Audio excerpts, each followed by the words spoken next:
Assalamu alaikum class. This is Mohammad Hashim Zia and you guys are watching Mathematics by Hashim Zia. बेटा आज की class के अंदर we will be discussing नस्ट के 30 जून से लेके 3 जुलाई तक के दरमियान के तमाम पेपर्स जो कि नस्ट इस्लामाबाद में कंडक्ट हुए। मेरी कोशिश ये है कि जैसे जैसे नस्ट के एग्जाम्स होते जाएं वैसे वैसे नस्ट के जो बच्चे पेपर्स अपना शेयर कर रहे होते हैं उन तमाम पेपर्स को आप लोगों के लिए अपलोड करता जाऊं। अल्हम्दुलिल्लाह अभी तक नस्ट के नेट नंबर 4 के तमाम डेज के सॉल्यूशंस तमाम डेज के क्वेश्चन ऑलरेडी अपलोडेड हैं। आज की इस क्लास के अंदर 30 जून से लेकर 3 जुलाई के दरमियान जो नस्ट के एग्जाम्स हम उसको डिस्कस कर रहे होंगे।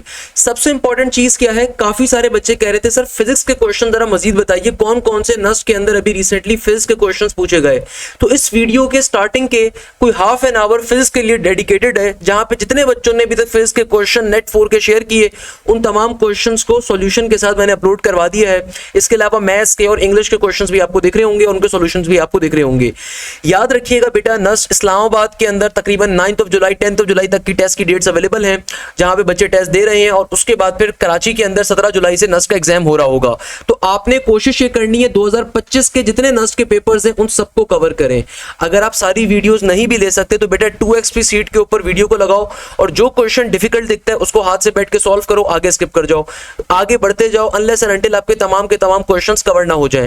याद रखिएगा जो क्वेश्चन डिफिकल्ट आ रहा हो आप उसको हाथ से लाजमी तौर पे सॉल्व करें और कोशिश करें कि नेट 4 की जितनी वीडियोस हैं, नेट 3 की जितनी वीडियोस हैं, नेट 2 की, नेट 1 की 2025 की, उनको लाजमी तौर पे कवर अप करें। इसके अलावा अगर आपका कोई फ्रेंड, कोई सिबलिंग या फिर कोई जूनियर या फिर कोई रिलेटिव अगले साल नस्ट के लिए एग्जाम दे रहा है या किसी भी पाकिस्तान की टॉप यूनिवर्सिटी में एग्जाम दे रहा है तो भाई उसको लाजमी तौर पर आपने बताना है कि सर हाशिम का न्यू बैच अगस्त से स्टार्ट हो रहा है जिसमें नस्ट के नेट नंबर 1 दिसंबर में जो भी इस साल कंडक्ट होगा उसकी कंप्लीट तैयारी कवर करवाई जाएगी। यानी कि कंप्लीट कोर्स नस्ट के नेट नंबर 1 से पहले कवर अप हो रहा होगा। अगस्त के अंदर ये बैच स्टार्ट होगा, उसकी डिटेल्स भी अगस्त में जारी की जाएंगी। आपका कोई फ्रेंड एनईडी के अंदर, मेरान के अंदर, जीआईकेआई के अंदर, यूईटी के अंदर, कॉमसेट्स के अंदर, प्यास के अंदर, पाकिस्तान की गर्जी के किसी भी यूनिवर्सिटी में अप्लाई कर रहा है तो तमाम के तमाम पर्टिकुलर जो तैयारी होगी उसके लिए न्यू बैच, हमारा फर्स्ट बैच 2026 की यूनिवर्सिटीज के एडमिशन के लिए स्टार्ट हो रहा होगा अगस्त के अंदर। तो लाजमी तौर पर आपने अपने तमाम दोस्तों के साथ, तमाम रिलेटिव्स के साथ, तमाम फ्रेंड्स के साथ इस अपडेट को शेयर करना है, उन्हें बताना है कि सर हाशिम का न्यू बैच कब से स्टार्ट हो रहा है। सही है, अगस्त के अंदर इसकी डिटेल्स वगैरह सारी जारी की जाएंगी। बाकी आज की वीडियो के ऊपर मूव करेंगे जिसके अंदर हम लोग नस्ट के 30 जून से लेकर 3 जुलाई के दरमियान के तमाम पेपर्स को इंशाअल्लाह ताला कवर कर रहे होंगे। जज़ाकल्लाहु खैर, थैंक यू सो मच। अस्सलाम वालेकुम क्लास। अब हम लोग अपने फिजिक्स के पोर्शन की तरफ जो है वो मूव ऑन करेंगे। मैथमेटिक्स का पोर्शन ऑलरेडी हम अपना कर चुके हैं, थोड़ा सा जो कंटेंट है वो हम बाद में अपना कवर करेंगे। तो भी सबसे पहले हम लोग फिजिक्स के पोर्शन पे मूव ऑन करते हैं। So without wasting a time let's start the question. इस सवाल में बेसिकली मुझे कह रहे हैं कि a body of mass exponent -1 kg। देखिए एक बॉडी है जिसका मास है एक्सपोनेंट -1 kg। अब देखिए एक्सपोनेंट -1 kg को हम बेसिकली कितने तरीकों से लिख सकते हैं वो मैं आपको बताता हूँ। सबसे पहली बात, एक्सपोनेंट -1 को सबसे पहले तो मैं लिख सकता हूँ यूं ही, एक्सपोनेंट -1 kg। फिर मैं इसको यूं भी लिख सकता हूँ एक्सपोनेंट 1/10 kg। फिर मैं इसको यूं भी लिख सकता हूँ 0.1 kg। ये मेरे पास एक ऑब्जेक्ट का बेसिकली मास दिया हुआ है।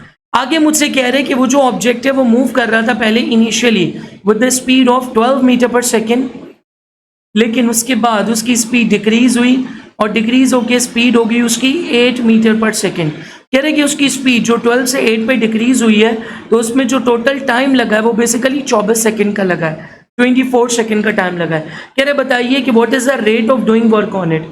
बच्चों याद रखिएगा कभी भी अगर आपके सामने वर्क डन का मतलब वर्क डन की टर्म आ जाए तो इसका एक ही मतलब होता है और वो होता है एनर्जी हैज बीन ट्रांसफर्ड और energy has been transformed. Scientist के अकॉर्डिंग ट्रांसफर्ड या ट्रांसफॉर्म का मतलब एक ही होता है। यहाँ पे ऑब्जेक्ट बेसिकली मूव कर रहा है तो हम ये कह सकते हैं कि जो ट्रांसफर्ड एनर्जी है वो काइनेटिक एनर्जी है। तो बेसिकली यहाँ पे जो वर्क डन होगा वो बराबर होगा चेंज इन काइनेटिक एनर्जी के। काइनेटिक एनर्जी का बेसिकली हमारे पास फॉर्मूला होता है हाफ mv²। तो अगर मैं चेंज इन काइनेटिक एनर्जी की बात करूँ तो मेरे पास जो फॉर्मूला बनेगा वो बनेगा half mvf² minus half mvi²। ठीक है, अब अगर मैं यहाँ से मैं हाफ m को कॉमन ले लूँ, अंदर मेरे पास बचेगा vf² माइनस का vi²। देखिए अब हमने यहाँ पे लिखा 1/2m की जगह आ गया 0.1, vf का स्क्वायर यानी 8 का स्क्वायर होता है 64, vi का स्क्वायर यानी 12 का स्क्वायर होता है 144। फाइनली हमने लिखा 1/2 इंटू 0.1, 64 माइनस 144 ये हो गया नेगेटिव का 80।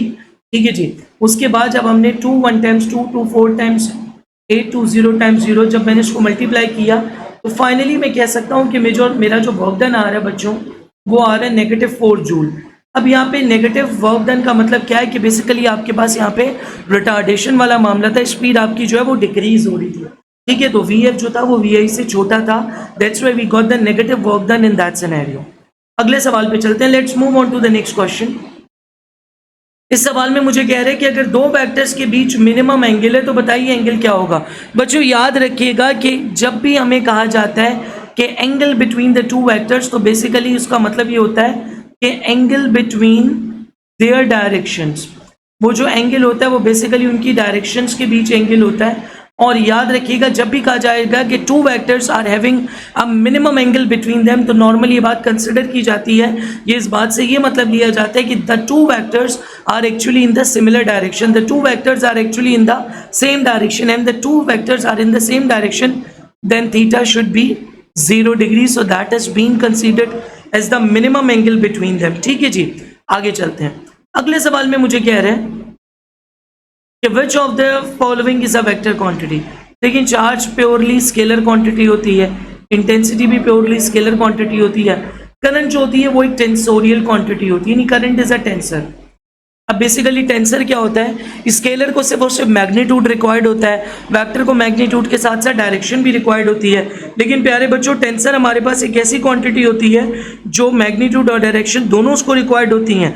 लेकिन जिस तरह से vector law of vector addition को फॉलो करता है, हमारे पास tensorial quantities vector law of addition को फॉलो नहीं करती, तो current is a tensor quantity, so D यानी none of this is the right option.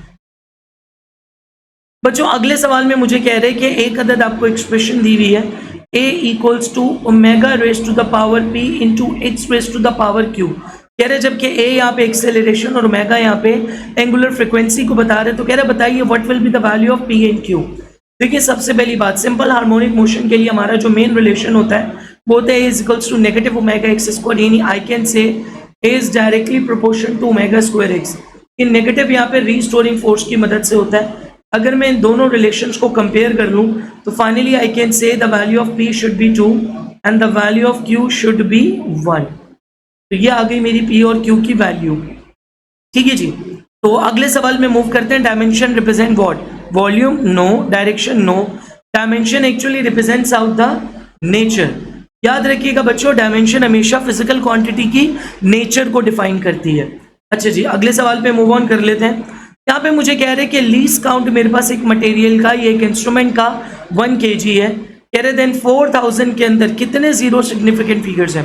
देखिए याद रखिएगा जीरो की 3 पोजीशंस होती हैं, आइदर लीडिंग, आइदर ट्रैप्ड और आइदर ट्रेलिंग।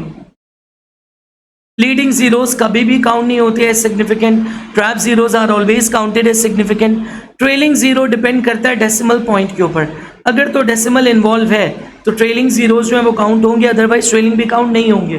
तो 4000 के अंदर बेसिकली ये जो 3 जीरोस हैं they all are the trailing zeros, और क्योंकि कोई डेसिमल नहीं है तो ये तीनों काउंट नहीं होंगे। तो हम कह सकते हैं कि जीरो सिग्निफिकेंट फिगर, यानी अगर मैं कह रहा था मुझे how many significant zeros, there are no significant zero in that, although there is a one significant figure in the 4000, that is the 4, that is the non-zero number। अब यहाँ पे कह रहे हैं कि zeros from the right of the significant figure। देखिए zeros from the right of the significant figure भी हमारे पास ट्रेलिंग होते हैं, अगर तो डेसिमल इन्वॉल्व होगा so they will be significant, और अगर जीरो इन्वॉल्व नहीं है, डेसिमल इन्वॉल्व नहीं हो रहा, अगर डेसिमल इन्वॉल्व है तो they will be treated as significant, और अगर डेसिमल इन्वॉल्व नहीं हो रहा तो उसका मतलब है कि they are non-significant। Let's move on to the next slide। इस सवाल में मुझसे कह रहे हैं कि वर्क डन इन दी आइसोबैरिक प्रोसेस। देखिए आइसोबैरिक प्रोसेस के अंदर वर्क डन का जो फॉर्मूला होता है वो बेसिकली होता है P डेल्टा V। P यहाँ पे प्रेशर को, डेल्टा V यहाँ पे चेंज इन वॉल्यूम को बेसिकली रिप्रेजेंट आउट कर रहा होता है। तो मुझे वर्क डन दिया हुआ है 2 जूल, चेंज इन वॉल्यूम दिया हुआ है 0.0 क्यूब, मुझसे प्रेशर मांग रहा है। डेल्टा V इधर मल्टीप्लाई और उधर आके डिवाइड, तो फाइनली हो जाएगा work done divided by change in volume. Finally pressure हो जाएगा मेरे पास 2 डिवाइडेड बाय 0.03। देखिए 0.03 को हम लिख सकते हैं एक्सपोनेंट -2, ये ऊपर जाएगा तो 2/3 फाइनली मेरे पास होता है 0.03। 666 मल्टीप्लाई बाय 100, एक्सपोनेंट टू 100 बनेगा, 2 डिजिट डेसिमल आगे गया तो 66.6 रिकरिंग डेसिमल है, तभी मैंने ऊपर बार लगा दिया पास्कल। ये आ गया मेरा प्रेशर। अगले सवाल को देख लेते हैं। कह रहे हैं कि अब body moving with the uniform velocity, uniform velocity हमारे पास दी हुई है 2 मीटर पर सेकेंड, ठीक है, in the diameter of 1 meter of the circle.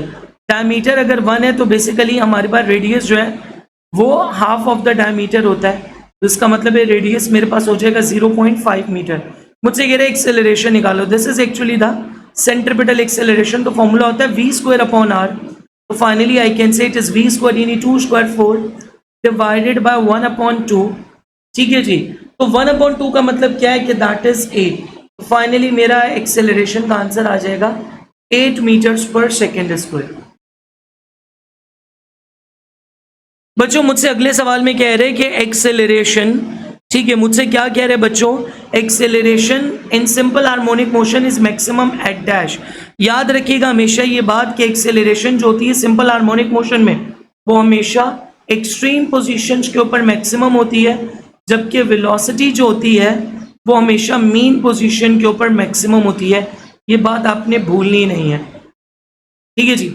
अगले सवाल में कह रहे हैं कि if the distance between the source and the slit is increase by 50% then fringe width will be dash. देखिए फ्रिंज विड्थ को हम बीटा से रिप्रेजेंट करते हैं, तो मेरे पास फॉर्मूला हो जाता है लैम्डा डी अपॉन डी।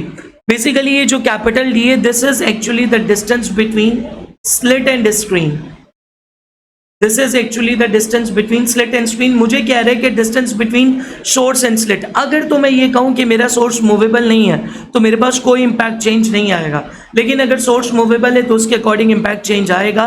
लेकिन अब अगर मैं कहूं कि यहाँ पे कहा हुआ है कि सोर्स एंड स्लिट, तो इसका मतलब है कि मेरे पास ये कोई भी वैल्यू ऐसी नहीं है जो सोर्स और स्लिट के डिस्टेंस पे डिपेंडेंट हो। हाँ अलबत्ता स्लिट और स्क्रीन के डिस्टेंस पे डिपेंडेंट है। अगर तो ये कहा जा रहा है कि ये स्लिट और स्क्रीन के बीच का डिस्टेंस है, तो इसका मतलब ये हुआ कि मेरे पास जो नई कैपिटल डी की वैल्यू आ जाएगी वो आ जाएगी बेसिकली बढ़ जाएगी, ठीक है, वो मेरे पास 50% बढ़ जाएगी। तो 50% बढ़ के मेरे पास ये हो जाएगी 1.5 टाइम्स द प्रीवियस वैल्यू। तो इसका मतलब है कि मेरे पास फ्रिंज स्पेसिंग की या फ्रिंज विड्थ की वैल्यू भी बढ़ जाएगी।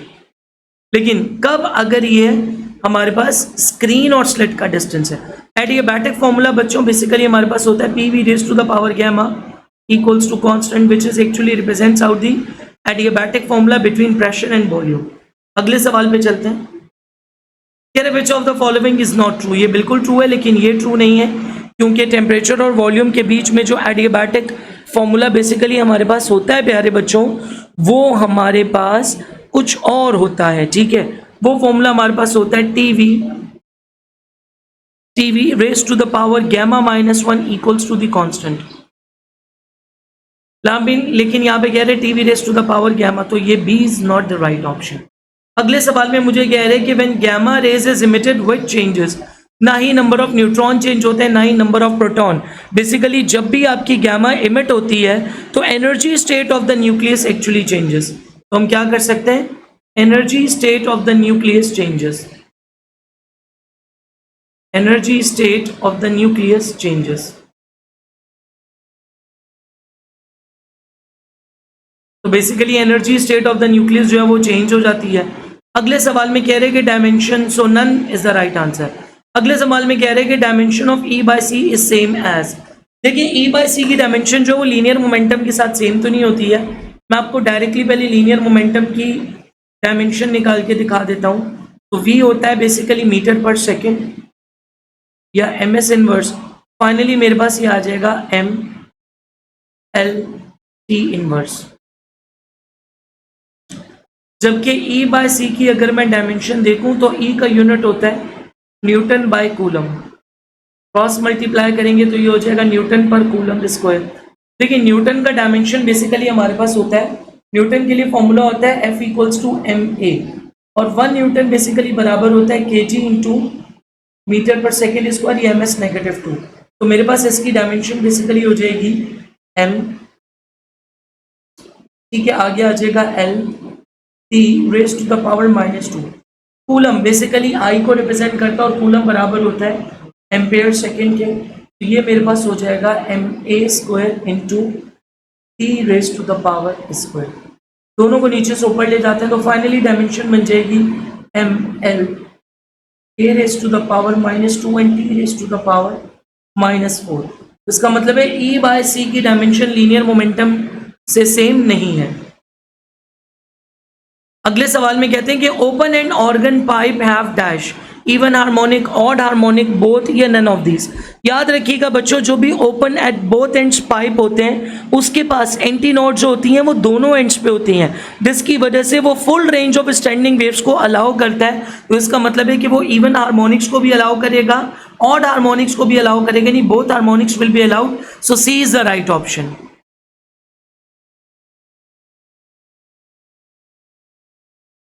अस्सलामुअलैकुम क्लास, मैं उम्मीद करता हूं कि ये लेक्चर सीरीज आपको बड़ी पसंद आ रही होगी और ये लेक्चर आपको बड़ा अच्छा लग रहा होगा। अगर आपने अभी तक सब्सक्राइब नहीं करा हुआ, प्लीज मेक इट श्योर कि आप लाजमी तौर पे इसको करें, बिकॉज इन तमाम लेक्चर सीरीज को बनाने में बड़ी मेहनत लगती है और ये वो इन्वेस्टमेंट है जो मैं अपनी जेब से करता हूँ।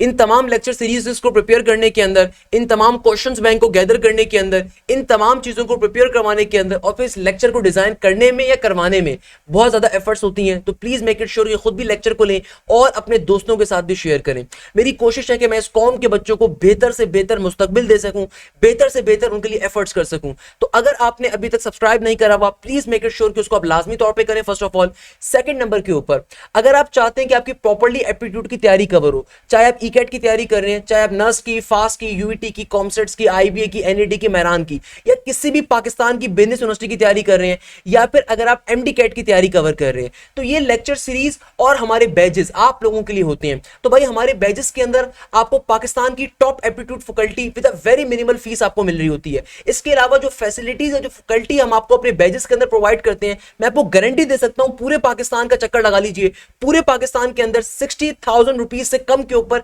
उसका 10% भी आपको नहीं दे रहे होते। जितने महंगे महंगे कोचिंग सेंटर होते हैं उसका 10% भी आपको प्रोवाइड नहीं कर देंगे। बच्चा फिर भी मेरे यूट्यूब से आके तैयारी करता है या फिर मेरे बैजेस में आके तैयारी करता है। तो अगर आप चाहते हो कि आपकी प्रॉपर्ली तैयारी कवर हो, तो भाई आपने लाजमी तौर पर बैच का हिस्सा बनना है। चाहे आप किसी भी यूनिवर्सिटी की मेडिकल कॉलेजेस की तैयारी कवर कर रहे हो, चाहे आप इंजीनियरिंग की किसी यूनिवर्सिटी की तैयारी कर रहे हो या बिजनेस की किसी यूनिवर्सिटी की तैयारी कवर कर रहे हो, आप लोगों को हमारे बैचेस के अंदर ना सिर्फ प्रॉपर लाइव क्लासेस मिलती हैं, बल्कि उन लाइव क्लासेस के अंदर कंप्लीट कोर्स कवर करवाया जाता है। और जो भी लाइव क्लास कंडक्ट होती है उसकी रिकॉर्डिंग आपको हमारी एप्लीकेशन के थ्रू, हमारी पोर्टल के थ्रू प्रोवाइड की जाती है। आपके प्रॉपर्ली टेस्ट कंडक्ट होते हैं। Remember this thing, aptitude is all about practice, aptitude is all about how you are managing your time, aptitude is all about how you are applying those shortcuts. Aptitude सिर्फ इन 3 चीजों का नाम है। तो हम ये तीनों चीजों पे बड़ा फोकस करते हैं और क्लासेस के अंदर आपके प्रॉपर्ली टेस्ट कंडक्ट किए जाते हैं जो कि प्रॉपर्ली टाइमर के साथ होते हैं। हर यूनिवर्सिटी के ऊपर इंडिविजुअल अटेंशन दी जाती है। इसके अलावा सबसे खास बात जो भी टेस्ट कंडक्ट होता है उसका सॉल्यूशन भी आपको मिलता है। इसके अलावा पाकिस्तान की जो बेस्ट एप्टीट्यूड टीचर्स हैं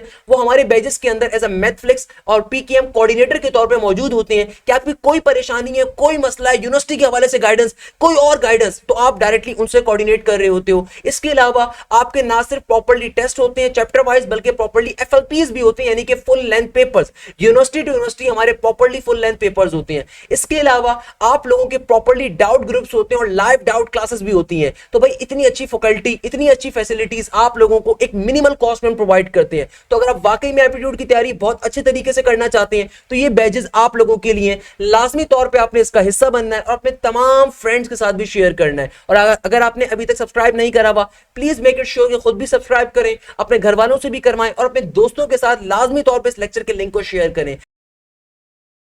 नेक्स्ट क्वेश्चन की तरफ मूव ऑन करते हैं। यहाँ पे बेसिकली एक अदद मैथ्स का क्वेश्चन हमें दिया हुआ है कि slope of line is m1 and the slope of a perpendicular line is m2, then which one will be the true one.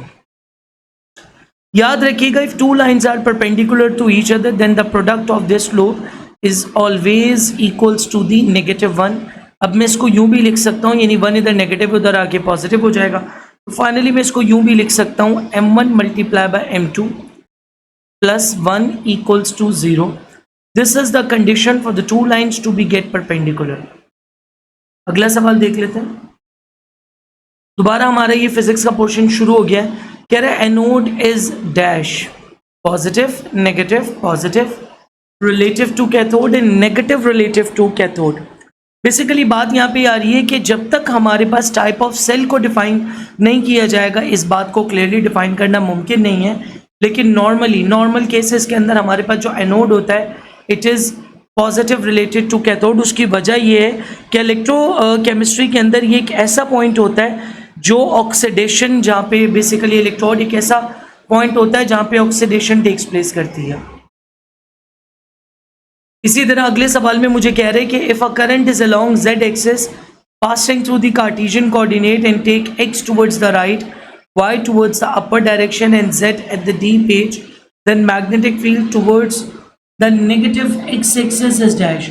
Basically यहाँ पे जो x एक्सिस की तरफ नेगेटिव हमारे पास जो मैग्नेटिक फील्ड आएगी वो बेसिकली नेगेटिव आएगी, क्योंकि I x को, ठीक है, J y को और K z को रिप्रेजेंट आउट कर रहा होता है यहाँ पे। अगले सवाल में कह रहे हैं कि A and B have a magnitude of L, यानी मैं ये कह सकता हूँ A और B दोनों का मैग्नीट्यूड मुझे यहाँ पे L दिया गया है। कह रहे हैं angle between them is 150 degree, then the dot product between A and B is dash.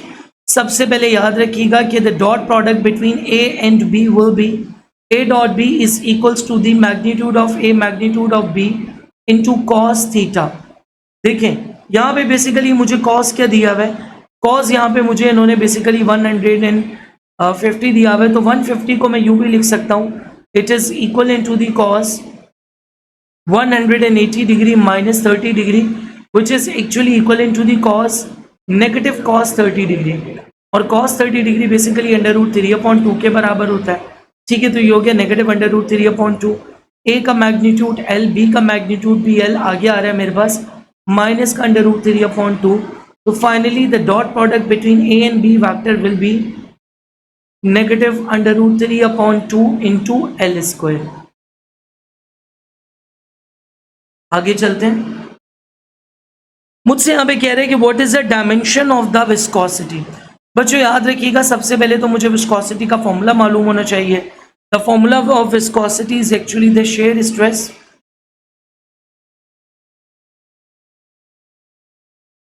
Divided by velocity gradient.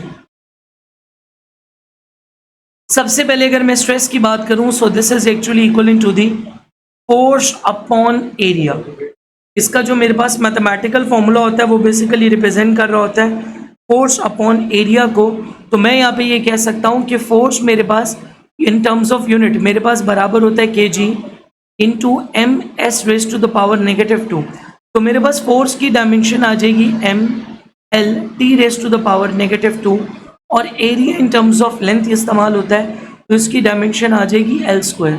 देखिए एक एल से एक एल की वैल्यू कैंसिल, तो फाइनली जो मेरे पास न्यूमरेटर है, यानी जो मेरा शेयर स्ट्रेस आ रहा है, उसकी डायमेंशन मेरे पास आ जाएगी बच्चों M L raise to the power -1 into T raise to the power -2 whole divided by velocity gradient मुझे कहा हुआ है। ठीक है, वेलोसिटी ग्रेडियंट का मतलब मेरे पास ये होता है बहुत सिंपल वर्ड्स में कि वेलोसिटी अपॉन डिस्टेंस।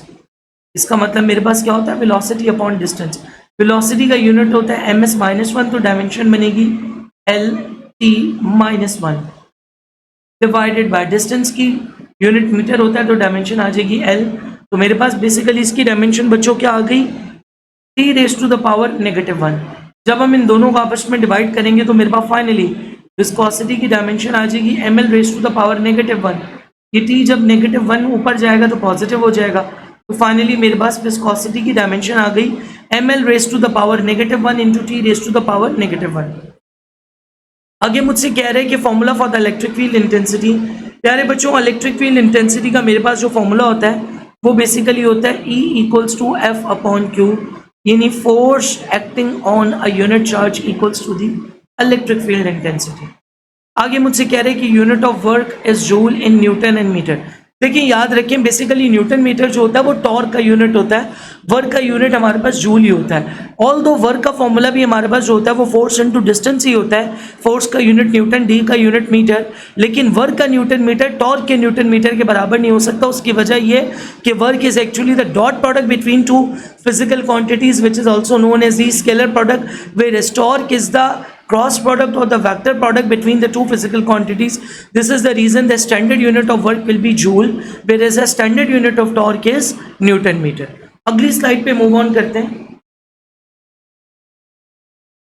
बच्चों बहुत ही मजेदार किस्म का मुझे यहाँ पे सवाल दिया हुआ है, मुझसे कह रहे हैं कि if the energy is the 5 electron volt and the work function is 3 electron volt then find the voltage. बच्चों याद रखिएगा हमेशा एक बात कि जो मैक्सिमम काइनेटिक एनर्जी होती है वो बेसिकली मेरे पास बराबर होती है मेरे एनर्जी माइनस वर्क फंक्शन के। तो एनर्जी मुझे दी हुई है 5, वर्क फंक्शन दिया हुआ है 3, तो 5 माइनस 3 यानी मेरे पास जो मैक्सिमम काइनेटिक एनर्जी आ जाएगी वो आ जाएगी 2 इलेक्ट्रॉन वोल्ट। बेसिकली हमारे पास ईवी बराबर होता है मैक्सिमम काइनेटिक एनर्जी के, तो ई इधर मल्टीप्लाई और इधर आके डिवाइड, तो 2 electron volt divided by 1 E. देखिए ई से ई कैंसिल, तो फाइनली मेरा वोल्टेज मुझे यहाँ पे मिल जाएगा 2 वोल्ट्स। V और V नॉट के बीच रिलेशन ऑलरेडी दिया हुआ है। बेसिकली रेजिस्टेंस का formula in terms of resistivity हमारे पास होता है R equals to rho L upon A। ठीक है जी, अब A यहाँ पे एरिया ऑफ सर्कल को रिप्रेजेंट आउट कर रहा है which is the pi R square. तो फाइनली आई कैन से कि अगर मुझे रेजिस्टिविटी चाहिए, ठीक है, तो मैं यहाँ पे इसको यूं कर सकता हूँ कि सिंपल वर्ड्स में मैं लिख दूँ R equals to rho L upon pi R square. एक फॉर्मूला तो ये आ गया मेरे पास। और conductivity is actually the opposite of the या रेसिप्रोकल ऑफ द रेजिस्टिविटी। तो basically resistivity is equals to the 1 upon conductivity या फिर conductivity equals to the 1 upon resistivity. तो बेसिकली हम लोग जब इसका रेसिप्रोकल करेंगे तो सिंपल वर्ड्स में मेरे पास फॉर्मूला बनेगा R equals to L upon conductivity into pi R square. तो ये हो गया एक पहला रेजिस्टेंस का formula in terms of resistivity, और दूसरा फॉर्मूला मेरे पास हो गया in terms of conductivity. Basically LCR circuit के अंदर हमारे पास जो फ्रिक्वेंसी का रिलेशन होता है, ये जो फॉर्मूला होता है वो होता है 1 divided by 2 pi into under root LC। आगे एंगुलर स्पीड मुझसे मांग रहे हैं प्यारे बच्चों। बेसिकली एंगुलर स्पीड के लिए फॉर्मूला होता है 2 पाई डिवाइडेड बाय t।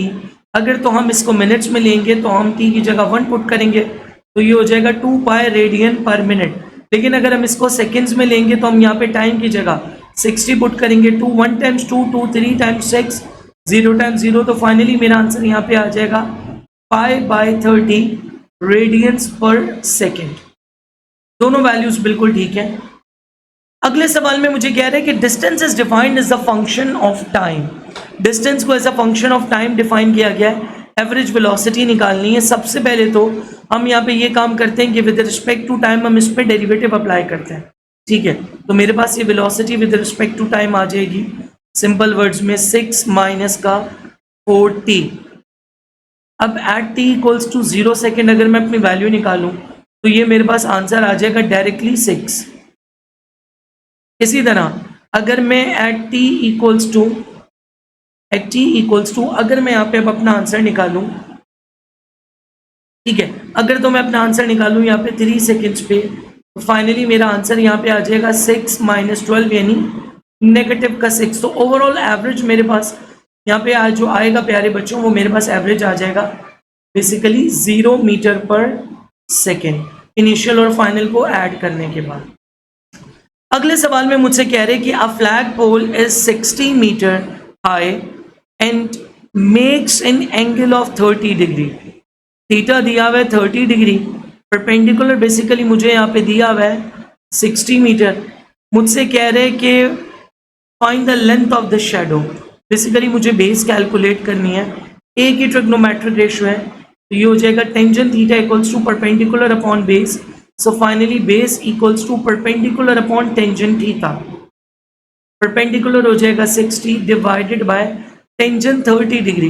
अच्छा प्यारे बच्चों, टेंजेंट 30 डिग्री बराबर है sine 30 degree upon cos 30 degree के। तो ये हम लोग डायरेक्टली निकाल लेते हैं। ये हो जाएगा 1/2 डिवाइडेड बाय √3/2 यानी अगर मल्टीप्लाई करें तो ये बनेगा 2/√3 कैंसिल हो गया। तो ये हो गया 1/√3। तो फाइनली मेरा आंसर आ जाएगा 60 time √3 metres. That is actually the length of the shadow.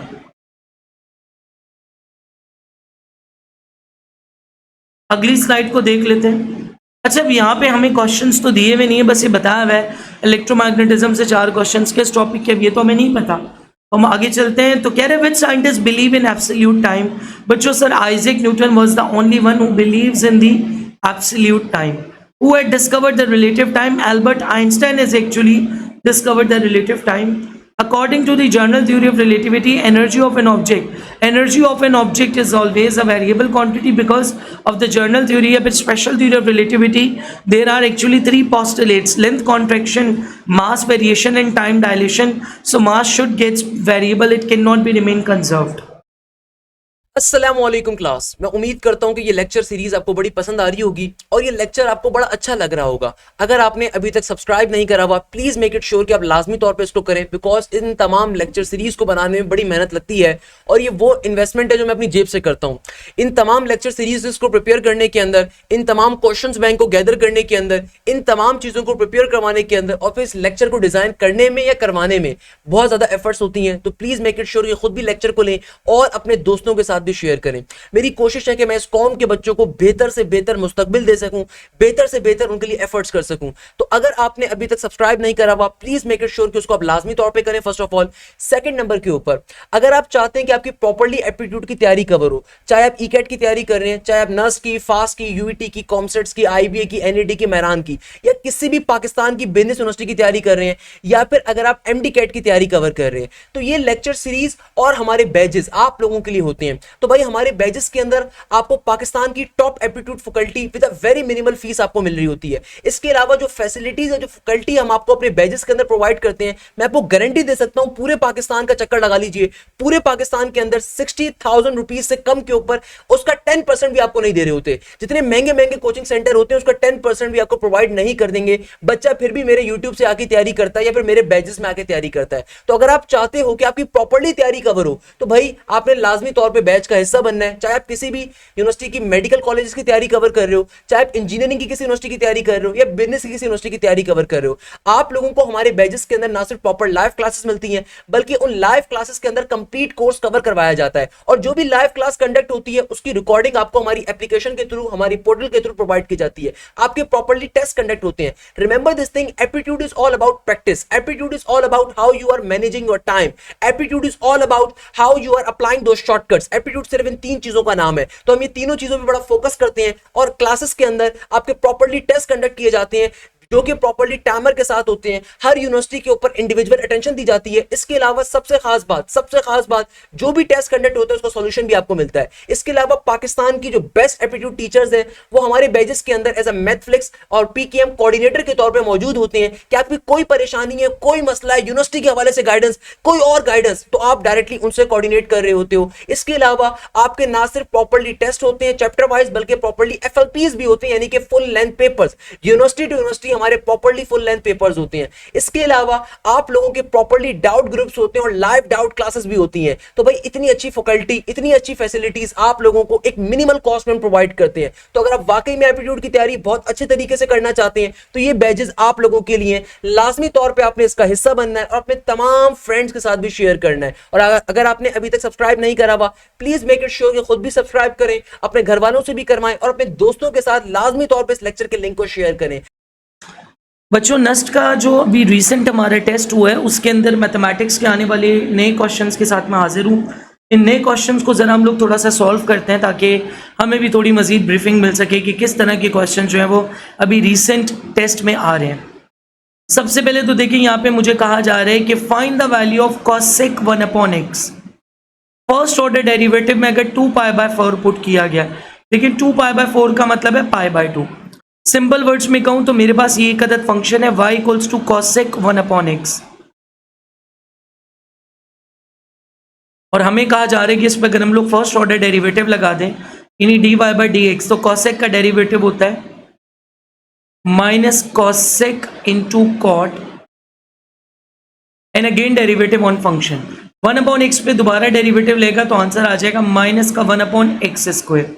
देखिए अगर अब मैं इस पूरे फंक्शन की बात करूं यानी मेरा फर्स्ट ऑर्डर डेरिवेटिव ऑलरेडी लग चुका है, तो फाइनली मेरे पास ये हो जाएगा minus minus plus 1/x² into cosec 1/x into cot 1/x। देखिए इसको मजीद अगर मैं रिजॉल्व करूं तो बेसिकली x की वैल्यू मैंने π/2 यहाँ पे लिखी है आपके सामने, ठीक है। अगर मैं इसको 1/x में कन्वर्ट कर दूं तो ये वैल्यू बन जाती है 2/पाई। तो मैं यहाँ पे कह सकता हूँ कि x की जगह अगर मैं पाई/2 रखता हूँ, ठीक है, तो मेरे पास ये हो जाएगा पाई/2 का होल स्क्वायर। इसी तरह से कॉट की जगह सबसे पहले तो मैं यहाँ पे लिख देता हूँ cos 1/x whole divided by sine 1/x, और cosec जो होता है वो 1/sin का रेसिप्रोकल होता है, तो डिनोमिनेटर में आ जाएगा साइन 1/x, ठीक है, होल डिवाइडेड बाय 1। फाइनली जब मैं इसको पलट के मल्टीप्लाई करवाऊंगा तो ये मेरे पास हो जाएगा 4 डिवाइडेड बाय पाई स्क्वायर, और ये मेरे पास हो जाएगा प्यारे बच्चों cos 1/x, ठीक है जी, cos 1/x whole divided by sine 1/x multiply by 1 divided by sine 1/x। तो मेरा फाइनल आंसर बिल्कुल आ जाएगा 4 इंटू कॉस, देखें 1/x की जगह डायरेक्टली मैं लिख सकता हूँ 2/पाई, तो ये हो गया cos 2/पाई whole divided by pi square into sine का होल स्क्वायर बन जाएगा, तो ये फाइनली मेरे पास बन जाएगा साइन 2/पाई का whole square. So this is actually the final answer for this question. अगले सवाल को देख लेते हैं। यहाँ पे बेसिकली एक अदद इंटीग्रेशन ऑपरेटर भी है और एक तरफ डेरिवेटिव ऑपरेटर भी है, तो ये दोनों एक दूसरे को कैंसिल आउट कर देंगे, तो फाइनल आंसर मेरा ये एज इट इज मेरा फंक्शन बच जाएगा। अब ये 2x हो या √2x हो कोई फर्क नहीं पड़ता, वही फंक्शन एज इट इज आ जाएगा। अब यहाँ पे कह रहे हैं कि tangent into ln cos x। देखिए अब यहाँ पे एक मैं बात आपको बताता चलूँ कि अगर तो ln cos x आपके पास मॉडुलस के अंदर है, इसका मतलब ये हुआ कि cos x जो है या तो वो 0 है या वो 0 से छोटा है। इसका मतलब है कि इसकी जगह डायरेक्टली मैं लिख सकता हूँ -ln cos x, ठीक है। तो फाइनली मेरा जो इंटीग्रेशन ऑपरेटर है वो क्या बन जाएगा, वो बन जाएगा tangent x into -ln cos x, ठीक है जी, आगे आ गया मेरा dx। अब हम यहाँ पे सपोज कर लेते हैं कि let u equals to ln cos x। अब हम लोग इस पे जब डेरिवेटिव लगाएंगे तो फाइनली हो जाएगा du by dx equals to 1 function again derivative on function. Finally मेरे पास dx को भी वहां ले जाएंगे, साइन अपॉन कॉस टेंजेंट हो जाएगा, तो ये बचा du equals to minus tangent x into dx, ठीक है जी। अब हम लोग फर्दर यहाँ पे क्या काम कर सकते हैं प्यारे बच्चों, हम लोग ये काम कर सकते हैं कि फॉर एग्जाम्पल मैं अब आपके सामने लिखूं कि ln cos x की जगह तो मैंने यहाँ पे लिख दिया u। अब यहाँ बचा माइनस का tangent x into D x जो कि बराबर है du के। अब हम लोग यहाँ पे इंटीग्रेशन अप्लाई करेंगे, फंक्शन की पावर में 1 ऊपर ऐड 1 नीचे add plus some constant of integration, तो मेरा जो बिल्कुल फाइनल आंसर आ जाएगा वो आ जाएगा ln cos x with whole square divided by 2 plus some constant of integration, ठीक है जी, ये आ गया मेरा फाइनल आंसर।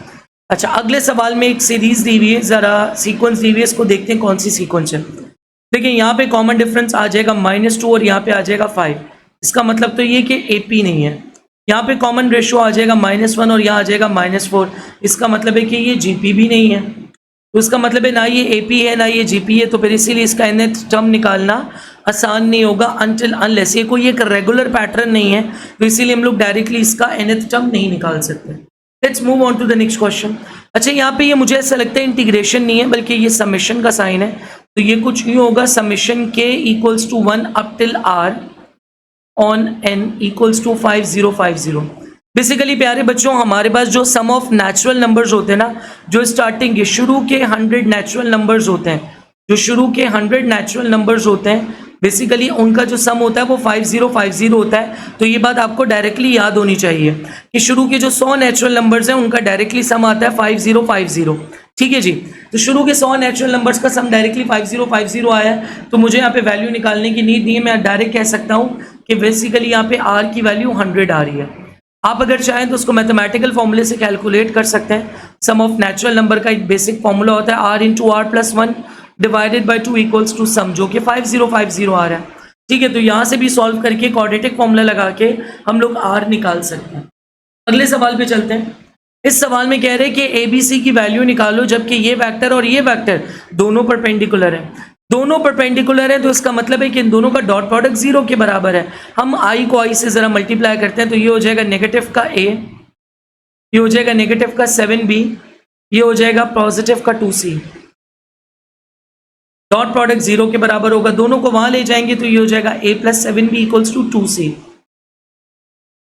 तो ये डायरेक्टली एक अदर लीनियर इक्वेशन बन गई। कोई और डेटा हमारे पास बेसिकली यहाँ पे ऑलरेडी मौजूद नहीं है, तो इसी वजह से हम डायरेक्टली ए बी सी की वैल्यू को कैलकुलेट नहीं कर सकते।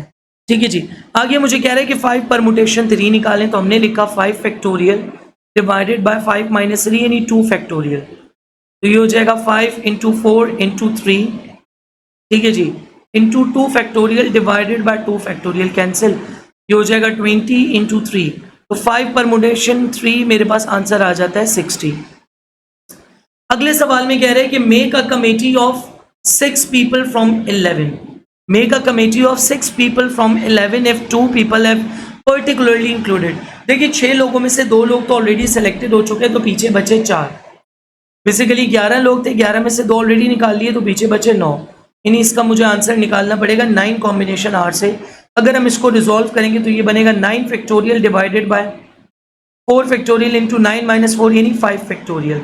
अब ये मेरे पास हो जाएगा 9 into 8 into 7 into 6 into 5 divided by 4 into 3 into 2 into 1 into 5 factorial. ये दोनों कैंसिल आउट हो गए, ठीक है। 4 और 2 8 बनता है, 8 को 8 से डायरेक्ट कट किया। 3 1 टाइम्स 3 3 3 टाइम्स 9 तो 3 7 टाइम्स 21 और 21 मल्टीप्लाई बाय 6 डायरेक्टली ये बनता है मेरे पास 126 आंसर। अगले सवाल में कह रहे हैं कि ट्रायंगल की 3 वर्टिसेस दी हुई हैं, कह रहा बताइए के की क्या वैल्यू होगी कि ये राइट एंगल ट्रायंगल बन जाए। देखिए इसके लिए हम स्लोप वाला काम भी कर सकते हैं और डॉट प्रोडक्ट वाला काम भी कर सकते हैं। नहीं, 2 vectors are perpendicular then the dot product should be 0, लेकिन स्लोप ज़्यादा आसान होगा। तो हम पहले स्लोप निकाल लेते हैं। ऐसे निकालते हैं कि इन दोनों पॉइंट्स को पहले यूटिलाइज करते हैं, फिर उन दोनों को, ताकि दोनों स्लोप में कम से कम एक अननोन हो, वरना 2 अननोन हो जाएंगे अगर हमने इसको यूटिलाइज किया। ठीक है, तो डायरेक्टली लिखेंगे y2 माइनस y1 यानी k माइनस माइनस का 7, तो ये हो गया k प्लस 7 माइनस 6 और minus minus plus minus 6 plus 1 ये हो गया माइनस का 5। m2 निकाल लेते हैं, ये हो गया 10 माइनस माइनस का 7 प्लस ये हो गया 17 और माइनस का 4 माइनस माइनस प्लस ये हो गया माइनस का 3।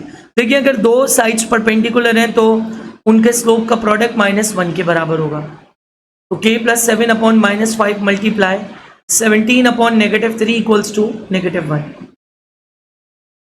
कैंसिल। अभी हो जाएगा 17 इंटू k प्लस 7 5 3 टाइम्स 15 उधर जाके हो जाएगा -15। 17 इधर मल्टीप्लाई हो रहा है, इधर आके डिवाइड, तो ये बचा -15 अपॉन 17। 7 इधर पॉजिटिव उधर जाके नेगेटिव, तो फाइनली बचा -15 अपॉन 17 और माइनस का 7। अब हम लोग यहाँ पे प्यारे बच्चों बेसिकली एलसीएम ले लेते हैं। बचा -15 माइनस 17 को जब हम लोग 7 से मल्टीप्लाई करेंगे तो फाइनली ये बचेगा 7 7 टाइम्स 49 9 इधर 4 ऊपर कैरी 7 1 टाइम्स 7 प्लस 4 11 ये बचेगा -119 डिवाइडेड बाय 17। फाइनली मेरा के का आंसर आ जाएगा प्यारे बच्चों मेरे पास 119 में हम लोग जब 15 ऐड करेंगे तो ये बनेगा -134 divided by 17। This is actually the final answer for के। अगर के की जगह हम ये सब्सटीट्यूट कर देते हैं तो डायरेक्टली मेरा ये जो ट्रायंगल है ये एक राइट एंगल ट्रायंगल बन जाएगा। अगली स्लाइड पे मूव ऑन करते हैं। यहाँ पे कह रहे हैं कि अगर ग्राफ एक इवन फंक्शन शो कर रहा है, इवन फंक्शन का मतलब ये है कि अगर इसमें नेगेटिव वैल्यू पुट करेंगे तो ये आंसर पॉजिटिव जनरेट करेगा। Then second point must be dash. देखिए अगर इवन फंक्शन और दोनों पॉइंट पॉजिटिव है तो इसका फाइनल आंसर यानी जो सेकंड पॉइंट होगा वो ये होगा कि एक्स एक्सिस वाला जो पॉइंट है वो नेगेटिव हो जाएगा और वाई वाला वही एज इट इज रहेगा। तो इसका आंसर आ गया -5,3। अच्छा जी, अब मुझे यहाँ पे बेसिकली कहा जा रहा है कि ये कदर पैराबोला की क्वेश्चन है क्योंकि दोनों वेरिएबल्स पे स्क्वायर नहीं है। ठीक है, अब मुझे ये कहा जा रहा है कि फाइंड इट्स डायरेक्शन। देखिए ये तो पक्का है कि ये पैराबोला है और ये भी पक्का है कि इसका एक्सिस ऑफ सिमेट्री y है, लेकिन हम जरा इसको स्टैंडर्ड फॉर्म में बनाने की कोशिश करते हैं। सबसे पहले मैंने लिखा एक a स्क्वायर यानी एक्स स्क्वायर प्लस का 2, a की जगह x, b की जगह भी 2, ताकि मल्टीप्लाई होगी 4 बन जाए। खुद से b को ऐड करवाना है तो सब्ट्रैक्ट भी करवाएंगे। इक्वल्स टू 2y माइनस 3 उधर जाके हो जाएगा 2y प्लस का 3। फाइनली ये बचा x प्लस 2 का होल स्क्वायर और ये 2 उधर जाके पॉजिटिव हो जाएगा तो बचा 2y3 प्लस 4 7 फाइनली बचेगा x प्लस 2 का होल स्क्वायर इक्वल्स टू, हमने यहाँ से 2 कॉमन ले लिया तो अंदर बचा y प्लस 7/2। तो ये आ गई मेरे पास इक्वेशन ऑफ पैराबोला। क्योंकि ये वैल्यू पॉजिटिव है तो हम कह सकते हैं कि this is opening upwards, this parabola is actually opening upwards into the positive vertical axis, यानी पॉजिटिव एक्सिस। आगे मुझसे कह रहे कि x square upon 2 minus y square upon 4, कह रहे वर्टिसेस ऑफ हाइपरबोला निकाले। देखिए अगर इसको कंपेयर करूं स्टैंडर्ड से तो ए स्क्वायर आ गया 2 और ए की वैल्यू आ जाएगी प्लस माइनस √2। अब मुझे बेसिकली यहाँ पे वर्टिसेस निकालनी है, तो वर्टिसेस के जो कोऑर्डिनेट्स होते हैं वो मेरे पास होते हैं प्लस माइनस a,0। तो मेरे पास यहाँ पे जो वर्टिसेस आ जाएंगी वो आ जाएंगी प्लस माइनस √2, 0। अगले सवाल पे मूव ऑन करते हैं, अगली स्लाइड में।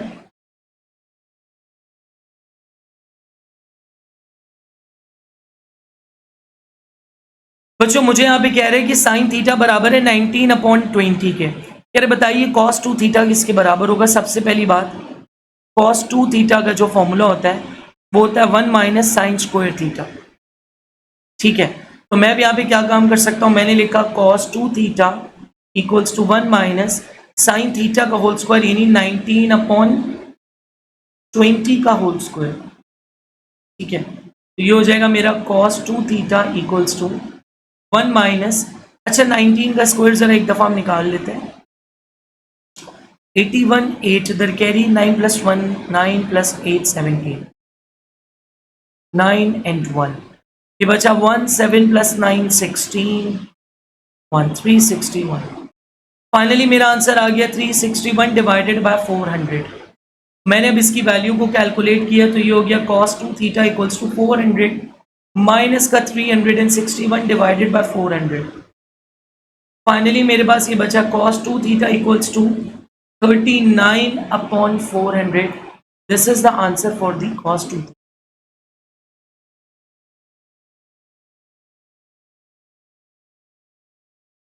यहाँ पे कह रहे एरिया ऑफ द सर्कल। अच्छा मुझे लगता है ये सर्कल नहीं, बेसिकली ये स्क्वायर दिया गया है।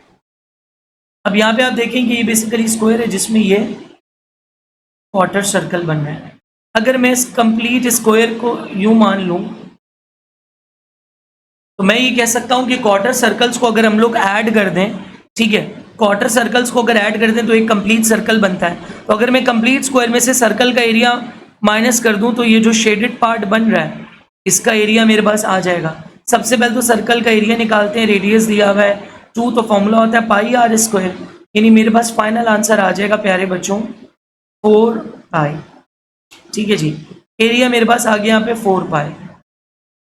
अब सर स्क्वायर का जो एरिया दिया हुआ है, मुझे शेडेड रीजन का एरिया अगर चाहिए तो स्क्वायर के एरिया के अंदर से मुझे इसको माइनस करना पड़ेगा, जिसकी मदद से मेरे पास शेडेड रीजन का एरिया आ जाएगा। आप चाहें तो डायरेक्टली पाई की जगह वैल्यू भी सब्स्टिट्यूट कर सकते हैं ताकि ओवरऑल एग्जैक्ट न्यूमेरिकल वैल्यू में आंसर मिल जाए।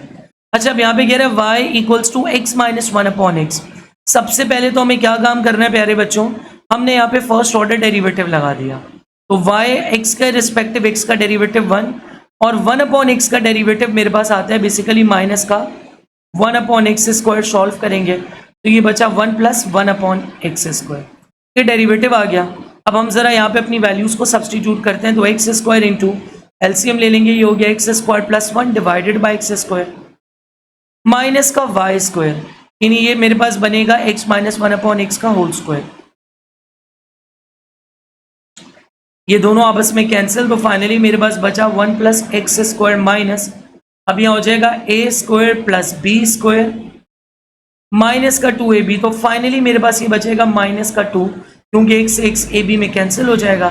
फाइनली बचा 1 + x² माइनस का x² माइनस का 1/x² और प्लस का 2, ये दोनों आपस में कैंसिल हो गए। तो मेरा फाइनल आंसर आ गया 1 - 1/x² और प्लस का 2। This is actually the final answer for this question. अगले सवाल में देख लेते हैं। देखिए यहाँ पे सबसे पहली बात कि दोनों वेरिएबल्स के साइन सेम नहीं है, तो इसका मतलब ये तो पक्का हो गया कि ये सर्कल नहीं है। और दूसरी बात, दोनों वेरिएबल्स के बेसिकली साइन हमारे पास साइन की जगह कोफिशिएंट मुझे बोलना था, दोनों वेरिएबल के बेसिकली कोफिशिएंट हमारे पास सेम नहीं है, तो ये तो पक्का है कि सर्कल नहीं है। अब दोनों हमारे पास वेरिएबल के साइन भी सेम नहीं है, तो इसका मतलब है कि ये हाइपरबोला भी नहीं है। तो ये एलिप्स को रिप्रेजेंट कर रहा है, क्यों? क्योंकि एक्स स्क्वायर वाई स्क्वायर दोनों के कोफिशिएंट्स बिल्कुल डिफरेंट है और साथ साथ उनके साइन सेम है, तो ये एक एलिप्स को रिप्रेजेंट कर रहा है। यहाँ पे कह रहे हैं कि n belongs to z, then which point omega raise to the power n equals to omega. देखिए n की जगह अगर मैं ओमेगा क्यूब रखूंगा तो 1 आएगा, लेकिन अगर मैं क्यूब प्लस 1 रखूंगा जो कि बनता है ओमेगा 4, तो मेरे पास आंसर ओमेगा आएगा।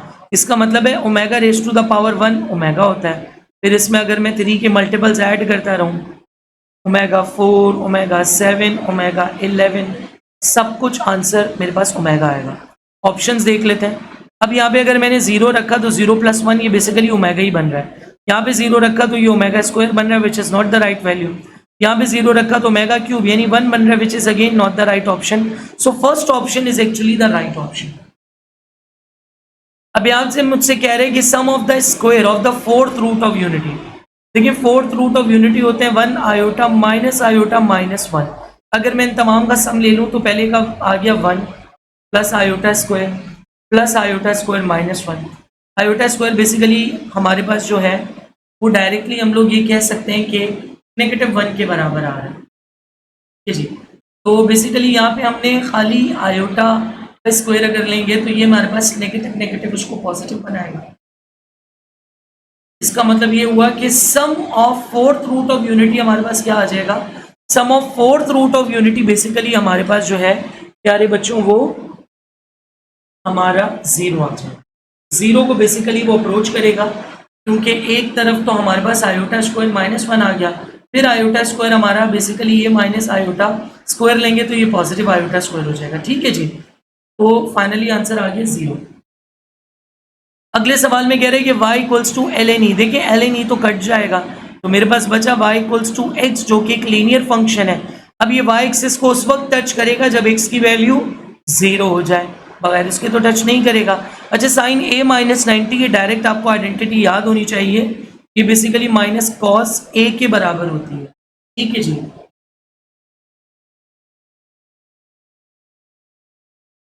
अस्सलामुअलैकुम क्लास। मैं उम्मीद करता हूं कि ये लेक्चर सीरीज आपको बड़ी पसंद आ रही होगी और ये लेक्चर आपको बड़ा अच्छा लग रहा होगा। अगर आपने अभी तक सब्सक्राइब नहीं करा हुआ प्लीज मेक इट श्योर कि आप लाजमी तौर पे इसको करें, बिकॉज इन तमाम लेक्चर सीरीज को बनाने में बड़ी मेहनत लगती है और ये वो इन्वेस्टमेंट है जो मैं अपनी जेब से करता हूँ।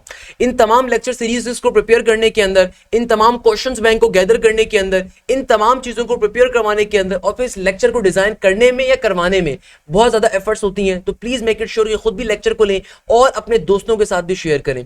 मेरी कोशिश है कि मैं इस कौम के बच्चों को बेहतर से बेहतर मुस्तकबिल दे सकूं, बेहतर से बेहतर उनके लिए एफर्ट्स कर सकूं। तो अगर आपने अभी तक सब्सक्राइब नहीं करा हुआ प्लीज मेक इट श्योर कि उसको आप लाजमी तौर पे करें। First of all second number के ऊपर, अगर आप चाहते हैं कि आपकी प्रॉपर्ली एप्टीट्यूड की तैयारी कवर हो, चाहे आप ईकेट की तैयारी कर रहे हैं, चाहे आप नर्स की, फास्ट की, यूईटी की, कॉमसेट्स की, आईबीए की, एनईडी की, मेहरान की, या किसी भी पाकिस्तान की बिजनेस यूनिवर्सिटी की तैयारी कर रहे हैं, या फिर अगर आप एमडी कैट की तैयारी कवर कर रहे हैं, तो ये लेक्चर सीरीज और हमारे बैजेस आप लोगों के लिए होते हैं। तो भाई हमारे बैजेस के अंदर आपको पाकिस्तान की top aptitude faculty with a very minimal fees आपको मिल रही होती है। इसके अलावा जो फैसिलिटीज है, जो फैकल्टी हम आपको अपने बैजेस के अंदर प्रोवाइड करते हैं, मैं आपको गारंटी दे सकता हूं पूरे पाकिस्तान का चक्कर लगा लीजिए, पूरे पाकिस्तान के अंदर 60,000 रुपीज से कम के ऊपर उसका 10% भी आपको नहीं दे रहे होते। जितने महंगे महंगे कोचिंग सेंटर होते हैं उसका 10% भी आपको प्रोवाइड नहीं कर देंगे। बच्चा फिर भी मेरे यूट्यूब से आके तैयारी करता है या फिर मेरे बैजेस में आके तैयारी करता है। तो अगर आप चाहते हो कि आपकी प्रॉपर्ली तैयारी कवर हो तो भाई आपने लाजमी तौर पर बैच का हिस्सा बनना है। चाहे आप किसी भी यूनिवर्सिटी की मेडिकल कॉलेज की तैयारी कवर कर रहे हो, चाहे आप इंजीनियरिंग की किसी यूनिवर्सिटी की तैयारी कर रहे हो या बिजनेस की किसी यूनिवर्सिटी की तैयारी कवर कर रहे हो, आप लोगों को हमारे बैचेस के अंदर ना सिर्फ प्रॉपर लाइव क्लासेस मिलती हैं बल्कि उन लाइव क्लासेस के अंदर कंप्लीट कोर्स कवर करवाया जाता है। और जो भी लाइव क्लास कंडक्ट होती है उसकी रिकॉर्डिंग आपको हमारी एप्लीकेशन के थ्रू, हमारी पोर्टल के थ्रू प्रोवाइड की जाती है। आपके प्रॉपर्ली टेस्ट कंडक्ट होते हैं। Remember this thing, aptitude is all about practice, aptitude is all about how you are managing your time, aptitude is all about how you are applying those shortcuts. Aptitude सिर्फ इन 3 चीजों का नाम है। तो हम ये तीनों चीजों पर बड़ा फोकस करते हैं और क्लासेस के अंदर आपके प्रॉपर्ली टेस्ट कंडक्ट किए जाते हैं। जो कि प्रॉपर्ली टाइमर के साथ होते हैं। हर यूनिवर्सिटी के ऊपर इंडिविजुअल अटेंशन दी जाती है। इसके अलावा सबसे खास बात जो भी टेस्ट कंडक्ट होता है उसका सॉल्यूशन भी आपको मिलता है। इसके अलावा पाकिस्तान की जो बेस्ट एप्टीट्यूड टीचर्स हैं वो हमारे बैचेस के अंदर एज अ मैथफ्लिक्स और पीकेएम कोऑर्डिनेटर के तौर पे मौजूद होते हैं कि आपकी कोई परेशानी है, कोई मसला है, यूनिवर्सिटी के हवाले से गाइडेंस, कोई और गाइडेंस, तो आप डायरेक्टली उनसे कोऑर्डिनेट कर रहे होते हो। इसके अलावा आपके ना सिर्फ प्रॉपर्ली टेस्ट होते हैं चैप्टर वाइज, बल्कि प्रॉपर्ली एफएलपीज भी होते हैं, यानी कि full length papers. University to university हमारे प्रॉपर्ली फुल लेंथ पेपर्स होते हैं। इसके अलावा आप लोगों के प्रॉपर्ली डाउट ग्रुप्स होते हैं और लाइव डाउट क्लासेस भी होती हैं। तो भाई इतनी अच्छी फैकल्टी, इतनी अच्छी फैसिलिटीज आप लोगों को एक मिनिमल कॉस्ट में प्रोवाइड करते हैं। तो अगर आप वाकई में एप्टीट्यूड की तैयारी बहुत अच्छे तरीके से करना चाहते हैं तो ये बैचेस आप लोगों के लिए लाजमी तौर पे आपने इसका हिस्सा बनना है और अपने तमाम फ्रेंड्स के साथ भी शेयर करना है। और अगर आपने अभी तक सब्सक्राइब नहीं करा हुआ, प्लीज मेक इट श्योर कि खुद भी सब्सक्राइब करें, अपने घर वालों से भी करवाएं और अपने दोस्तों के साथ लाजमी तौर पे इस लेक्चर के लिंक को शेयर करें। नेक्स्ट क्वेश्चंस की तरफ मूव ऑन करते हैं। इस सवाल में बेसिकली आप देख सकते हैं कि हमें फर्दर इन्होंने एक अदद फंक्शन दिया हुआ है, ठीक है। एक अदद फंक्शन दिया हुआ है ax square plus B X plus C. एक अदद मुझे फंक्शन दिया हुआ है ax square plus B X plus C. कह रहे कि f ऑफ 2 14 है। अगर मैं यहाँ पे 2 पुट करता हूँ तो बेसिकली मेरे पास ये हो जाएगा 2 स्क्वायर 4 यानी 4a प्लस का 2b, 4a प्लस का 2b प्लस का c इक्वल्स टू 14। ये तो बन गई मेरे पास फर्स्ट इक्वेशन। इसी तरह अगर मैं इसके फर्स्ट डेरिवेटिव अगर ले लेता हूं तो फर्स्ट ऑर्डर डेरिवेटिव मेरे पास इसका बनेगा 2ax प्लस का b, और फर्स्ट ऑर्डर डेरिवेटिव में मेरे पास मेरे फंक्शन की वैल्यू इन्होंने क्या दी हुई है, मुझे अगर 2 पुट करना है तो 2 पुट करने के बाद आंसर 9 आएगा। तो ये हो जाएगा बेसिकली 4a प्लस का b। Let's call that equation number 2। इसी तरह इसमें सेकेंड ऑर्डर डेरिवेटिव अगर मैं ले लूं तो सेकेंड ऑर्डर डेरिवेटिव बच्चों मेरे पास क्या आ जाएगा, सिंपल वर्ड्स में आ जाएगा 2a। सेकेंड ऑर्डर डेरिवेटिव के लिए 2 जब पुट किया तो आंसर आया 28, यानी ये हो गया मेरे पास 2a, ठीक है जी। तो a की वैल्यू फाइनली मेरे पास यहाँ पे आ गई 14। a की वैल्यू को हम यहाँ पुट करेंगे ताकि b आ जाए, तो ये हो जाएगा 4 इंटू 14, 9 माइनस 4 इंटू 14, ये होता है मेरे पास 56। तो b की वैल्यू मेरे पास आ जाएगी प्यारे बच्चों माइनस का 47। इसी तरह अब हम लोग इसको पुट करके यहाँ पे निकाल सकते हैं अपनी वैल्यू। यानी मैं ये कह सकता हूँ कि मेरे पास अगर इस इक्वेशन के अंदर 2b और 4a पुट कर दें, यानी 4a की जगह मेरे पास आ जाएगा सिंपल वर्ड्स में 56, ठीक है। और 2b मेरे पास हो जाएगा, ये अल्लाह आपका भला करे, 47 multiply by 2 that is 94 plus c equals to 14। तो 56 में से जब मैं 56 माइनस 94 जब मैं करूँगा तो फाइनली मेरे पास जो वैल्यू आएगी वो आ जाएगी -38, जो उधर जाके पॉजिटिव हो जाएगा। तो फाइनली बचा 14 प्लस 38, यानी यहाँ पे हमारा आंसर आ जाएगा c की वैल्यू 52। अब मुझे f ऑफ 1 की वैल्यू बेसिकली यहाँ पे कैलकुलेट करनी है। तो प्यारे बच्चों मैं ये कह सकता हूँ कि अब f ऑफ x का जो मेरा फंक्शन है डायरेक्टली, वो फंक्शन मेरे पास यहाँ पे क्या बन जाएगा, ठीक है। a की जगह वैल्यू पुट की तो ये हो गया 14x स्क्वायर। आगे मैंने b की जगह -47 पुट किया तो ये हो गया -47x और प्लस का 52। देखिए अब इसमें हम लोग अगर f ऑफ 1 पुट कर देते हैं तो ये हो जाएगा 14 माइनस 47 प्लस का 52। देखिए जब 14 माइनस 47 किया तो ये बचेगा 33 में जब 52 ऐड किया तो फाइनल आंसर आ जाएगा 19। इसी तरह आगे में कह रहे हैं कि 3 से 4 सवाल जो हैं वो मिनिमम और मैक्सिमम के भी आए थे। इसी तरह आगे मुझे मोमेंट आर्म निकालने को कह रहे थे कि याद रखिएगा मोमेंट आर्म के लिए एक शॉर्टकट ट्रिक आपको बताता चलूं कि मोमेंट आर्म के लिए आपने क्या करना है, ए बी और ए सी का क्रॉस प्रोडक्ट लेना है और उसको फिर हमेशा ए बी से डिवाइड कर देना है, ए बी के मैग्नीट्यूड के साथ। तो first of all A B का अगर मैं यहाँ पे मैग्नीट्यूड निकालूं तो ये बनता है b माइनस ए, ठीक है। तो ये मेरे पास आ जाएगा नेगेटिव का 1, नेगेटिव का 2 और पॉजिटिव का 7। इसी तरह अगर मैं ए सी की वैल्यू कैलकुलेट करूं तो ये हो जाएगा मेरे पास c माइनस ए, यानी ये मेरे पास बचेगा 2, -3, 0, ठीक है जी। अब फटाफट से ए बी और ए सी का क्रॉस प्रोडक्ट लेते हैं हम लोग। यहाँ पे ये हो जाएगा आई जे के, उसके बाद ये मेरे पास बचेगा -1 -2 और 7, 2 -3 और 0। फाइनली इसको एक्सपेंड आउट कर देते हैं। तो आई हमने यहाँ से आई वाले कॉलम और रॉ को इग्नोर किया तो ये बचा -2 -3 7 और 0। फिर आगे आ गया ये मेरे पास माइनस का जे कॉलम और रॉ इग्नोर, -1 2 7 और 0। फिर ये आ गया मेरे पास प्लस का के कॉलम और रॉ इग्नोर, ये बचा -1 2 -2 और -3। फाइनली मेरे पास यहाँ पे बच्चों इसका डिटर्मिनेंट आ जाएगा +21 माइनस जे, ये हो गया नेगेटिव का 14, फिर प्लस का के 3 + 4। अब ये मेरे पास बचेगा 21i + 14j प्लस का 7k। अब हमें बेसिकली इसका मैग्नीट्यूड निकालना है। इसका मैग्नीट्यूड निकलेगा तो 21 का स्क्वायर बेसिकली हमारे पास आ जाता है 441, 14 का स्क्वायर आ गया 196, 7 का स्क्वायर आ गया 49, जिन सबको ऐड करेंगे ये हो जाएगा √686। यानी मैं यहाँ पे फाइनली कह सकता हूँ कि मेरा जो आंसर यहाँ पे आएगा वो आ जाएगा 686। अब हम लोग क्या करते हैं, ज़रा ए बी का भी मैग्नीट्यूड निकाल लेते हैं। तो ये हो गया 1 + 4 5 + 49, यानी हो गया 54। फाइनली मेरा मोमेंट आर्म आ जाएगा √686 डिवाइडेड बाय √54। चाहे तो मजीद भी सॉल्व कर सकते हैं। अब अगले सवाल में मुझे कह रहे हैं कि एसेंट्रिसिटी अगर 0 नहीं है then it represents what, conic या स्ट्रेट लाइन। देखिए अगर एसेंट्रिसिटी 0 नहीं है तो डेफिनेटली ये कॉनिक को रिप्रेजेंट कर रहा है। अब वो कॉनिक पैराबोला भी हो सकता है, एलिप्स भी हो सकता है और हाइपरबोला भी हो सकता है। इस इक्वेशन में देखें 3a4 लिखा हुआ है। सबसे पहले तो मैं इसको लिख देता हूँ 3 × a + 3d = 7 × a + 2d। Question को सॉल्व करते हैं, ये हो गया 3a + 9d = 7a + 14d। इन दोनों टर्म्स को वहाँ ले जाएंगे तो 7 - 3 हो गया 4a, 14 - 9 हो गया 5d = 0। अब आगे कह रहे हैं कि 10th टर्म बेसिकली 33 है, यानी a + 9d 33 के बराबर है।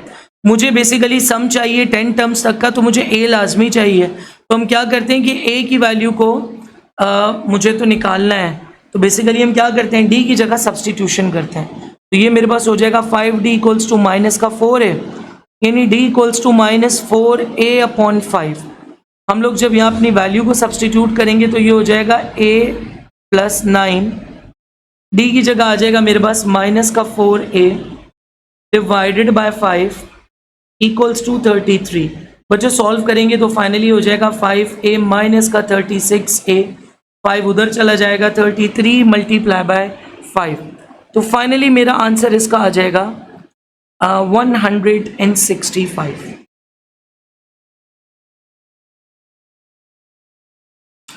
उसके बाद माइनस किए दोनों को तो ये मेरे पास बचा नेगेटिव का 31a = 165। तो फाइनली फर्स्ट टर्म आ जाएगी -165/31। अब सम आप लोग बेसिकली डायरेक्टली यहाँ से निकाल सकते हैं। सम का फॉर्मूला हमारे पास होता है 10 टर्म्स तक का है, तो 10/2 × a + l। ठीक है, यानी लास्ट टर्म आ रही है 33, फर्स्ट टर्म आ रही है -165/31 प्लस का 33। 2 1 × 2 2 5 × 10। अब यहाँ पे एलसीएम लेके आंसर को 5 से मल्टीप्लाई करेंगे तो फाइनली सम आ जाएगा। ये आप लोग खुद करके चेक कीजिएगा। अच्छा, k क्रॉस j जो होता है प्यारे बच्चों वो i के बराबर होता है और j.i हमारा 0 के बराबर होता है। इसी तरह k क्रॉस j हमारा i के बराबर होता है और k क्रॉस i -j के बराबर होता है। अब यहाँ पे कह रहे हैं साइन x या साइन थीटा 120 डिग्री है। देखिए साइन थीटा को 120 बोलें या फिर इसको साइन 60 डिग्री बोलें, बात एक ही है। और ये बेसिकली बराबर होता है √3/2 के। मुझे कह रहे हैं कि a क्रॉस b का मैग्नीट्यूड निकालें। a क्रॉस b वेक्टर का जो मैग्नीट्यूड होता है वो बराबर होता है magnitude of a multiply magnitude of b multiply by sine theta, यानी साइन 60 डिग्री। देखिए a का मैग्नीट्यूड बेसिकली यहाँ पे 85 दिया हुआ है, b का भी 85 है, मल्टीप्लाई बाय √3/2। फाइनली 85 का जो स्क्वायर होता है हमारे पास वो होता है प्यारे बच्चों 7225। फाइनली हो जाएगा 7225 × √3 divided by 2। This is actually the magnitude for the cross product of A and B. अगली स्लाइड को देखते हैं। इसमें मुझे कह रहे हैं कि find the slope of the line. देखिए स्लोप निकालने के लिए सीधा सीधा फॉर्मूला होता है negative coefficient of x divided by coefficient of y। जब linear equation of the line हमें दी हुई हो, x का कोफिशिएंट है 3, y का -5, दोनों कैंसिल, तो फाइनली मेरा स्लोप यहाँ पे आ जाएगा 3/5। अब हमें देखिए यहाँ पे कुछ क्वेश्चंस की तादाद बताई हुई है। 4 to 8 क्वेश्चंस जो हैं वो कोऑर्डिनेट ज्योमेट्री से थे। 3 क्वेश्चंस कम से कम हमारे परमुटेशन कॉम्बिनेशन प्रोबेबिलिटी के थे। 7 to 8 क्वेश्चंस कॉनिक्स से थे। 5 to 7 क्वेश्चंस हमारे पास सीक्वेंस एंड सीरीज के थे। 10 to 12 क्वेश्चंस ट्रिग्नोमेट्री के थे। 2 से 3 क्वेश्चंस लिमिट में से थे। 5 to 6 क्वेश्चन इंटीग्रेशन या फिर डेरिवेटिव में थे। इसी तरह से 2 से 3 क्वेश्चंस मैट्रिसेस के थे और 1 से 3 क्वेश्चन सेट में से थे और 2 क्वेश्चंस बायनोमियल थ्योरम में से, 9 क्वेश्चंस वेक्टर्स में से थे। अच्छा, अब यहाँ पे कह रहे हैं कि अगर A5 B3 और गामा 120, तो बताओ एरिया क्या होगा। देखिए एरिया का फॉर्मूला यहाँ पे हो जाएगा 1/2 into AB into sine gamma. देखिए मैंने लिखा 1/2, A की जगह आ गया 5, B की जगह आ गया 3, साइन गामा यानी साइन 60, तो ये आ गया √3/2। फाइनली बचेगा बच्चों मेरे पास area 15 √3 divided by 4। This is the area of the triangle. अगले सवाल में भी समझ नहीं आ रहा कि क्या कहना चाह रहा है, शेप कहना चाह रहा है या क्या कहना चाह रहा है, रेडियस कहना चाह रहा है। तो बेसिकली नॉर्मली अगर रेडियस यहाँ पे कह रहा है, यानी अगर ये रेडियस कहना चाह रहा है, तो which one of the following is a larger radius. हमेशा ई स्क्राइब्ड सर्कल का जो रेडियस होता है वो सबसे ज्यादा होता है। अगले सवाल में कह रहे हैं कि A2 है, अल्फा 30 है। साइन लॉ को यूज करते ही होता है साइन लॉ अपॉन A, यानी sine alpha upon A equals to sine beta upon B। ठीक है, रेसिप्रोकल कर लें तो ये हो जाएगा A upon sine alpha equals to B upon sine beta. देखिए अल्फा और बीटा दोनों बिल्कुल सिमिलर वैल्यूज हैं, तो साइन सेम वैल्यूज देगा, सेम ट्रिग्नोमेट्रिक रेशियो, तो सेम आंसर। तो डायरेक्टली इनको कैंसिल कर दिया, A और B बराबर हो गए। अगर A की वैल्यू 2 है तो डेफिनेटली B की वैल्यू भी 2 आएगी। अगले सवाल में हमें कह रहे हैं कि अब पता नहीं एक पैराबोला है, अगर इस तरह का है, ठीक है, तो हम ये कह सकते हैं कि अब यहाँ पे क्या वैल्यूज आएंगी। देखिए अगर तो पर्टिकुलरली मैं बात करूं कि फर्स्ट क्वाड्रेंट की, तो फर्स्ट क्वाड्रेंट के अंदर मुझे ये वैल्यू सेटिस्फाइड हो रही हैं कि एक जो है वो या तो 0 होगा अगर y एक्सिस पे हुआ, या फिर अगर फर्स्ट क्वाड्रेंट के प्लेन में हुआ तो 0 से बड़ा होगा। इसी तरह y भी अगर x एक्सिस के ऊपर हुआ तो 0 होगा, नहीं तो अगर फर्स्ट प्लेन में हुआ तो ये भी पॉजिटिव होगा। इसी तरह से ये हमें सेकेंड क्वाड्रेंट की बात बता रहे हैं कि x या तो 0 होगा अगर y एक्सिस पे हुआ, या फिर x नेगेटिव होगा, यानी वो सेकंड क्वाड्रेंट के प्लेन में होगा। लेकिन सेकंड क्वाड्रेंट के प्लेन के अंदर y जो है अगर वो x एक्सिस पे हुआ तो 0 होगा, अगर सेकंड क्वाड्रेंट के प्लेन पे हुआ तो y जो है वो पॉजिटिव को रिप्रेजेंट करेगा। इस नेक्स्ट क्वेश्चन को जरा देखते हैं। इसमें लिखा हुआ है, सबसे पहले आप देखें n फैक्टोरियल, ठीक है, लिखा हुआ है n factorial is greater than 3 raise to the power n। अब यहाँ पे हम ये कंसिडर करते हैं कि फॉर एग्जाम्पल n हमारे पास एक अदद नेचुरल नंबर है, ठीक है। हमारी कंसिडरेशन क्या है यहाँ पे कि n हमारे पास एक अदद नेचुरल नंबर है, तो वो कौन सी वैल्यू होगी n की जिस पे ये कंडीशन जो है वो सेटिस्फाई करेगी। देखिए अगर मैं n की जगह 1 रखता हूँ तो 1 फैक्टोरियल होता है 1, and 1 is greater than 3, that is wrong, ठीक है। इसी तरह अगर मैं n की जगह 2 रखता हूँ तो 2 factorial it's 2, 2 is greater than 3 raise to the power 2 यानी 9, ये बात भी गलत हो गई। इस तरह अगर मैं इनकी जगह 3 रखता हूं तो 3 फैक्टोरियल मीन 6, 6 जो है वो 27 से बड़ा है, ये बात भी गलत हो गई है। इसी तरह करते करते करते फाइनली 6 तक, n की वैल्यू 6 तक रखने पे हमारी ये कंडीशन सेटिस्फाई नहीं होगी। फाइनली अगर मैं यहाँ पे n की जगह 7 रखूं तो मेरे पास ये हो जाएगा 7 factorial is greater than 3 raise to the power 7। 7 factorial का आंसर मेरे पास आता है 5040 and that is greater than 3 raise to the power 7, जिसका आंसर है 2187। अब ये स्टेटमेंट बिल्कुल ट्रू है।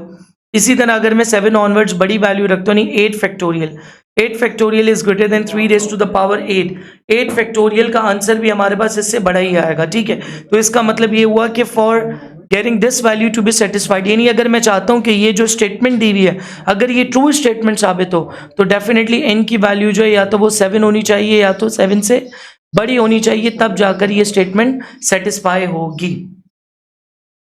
अगले सवाल को देख लेते हैं। अगले सवाल में कह रहे हैं कि cot theta is greater than 0, यानी कॉट जो है वो पॉजिटिव है, लेकिन साइन थीटा कह रहे हैं is less than 0 which is negative.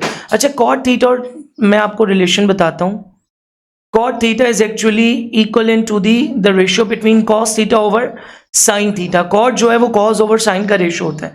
देखिए, अगर तो कॉट पॉजिटिव है ना, इसका मतलब है साइन और कॉस इन दोनों का साइन बिल्कुल सेम आएगा, यानी जो कॉस थीटा का साइन होगा साइन थीटा का भी एग्जैक्टली वही साइन होगा।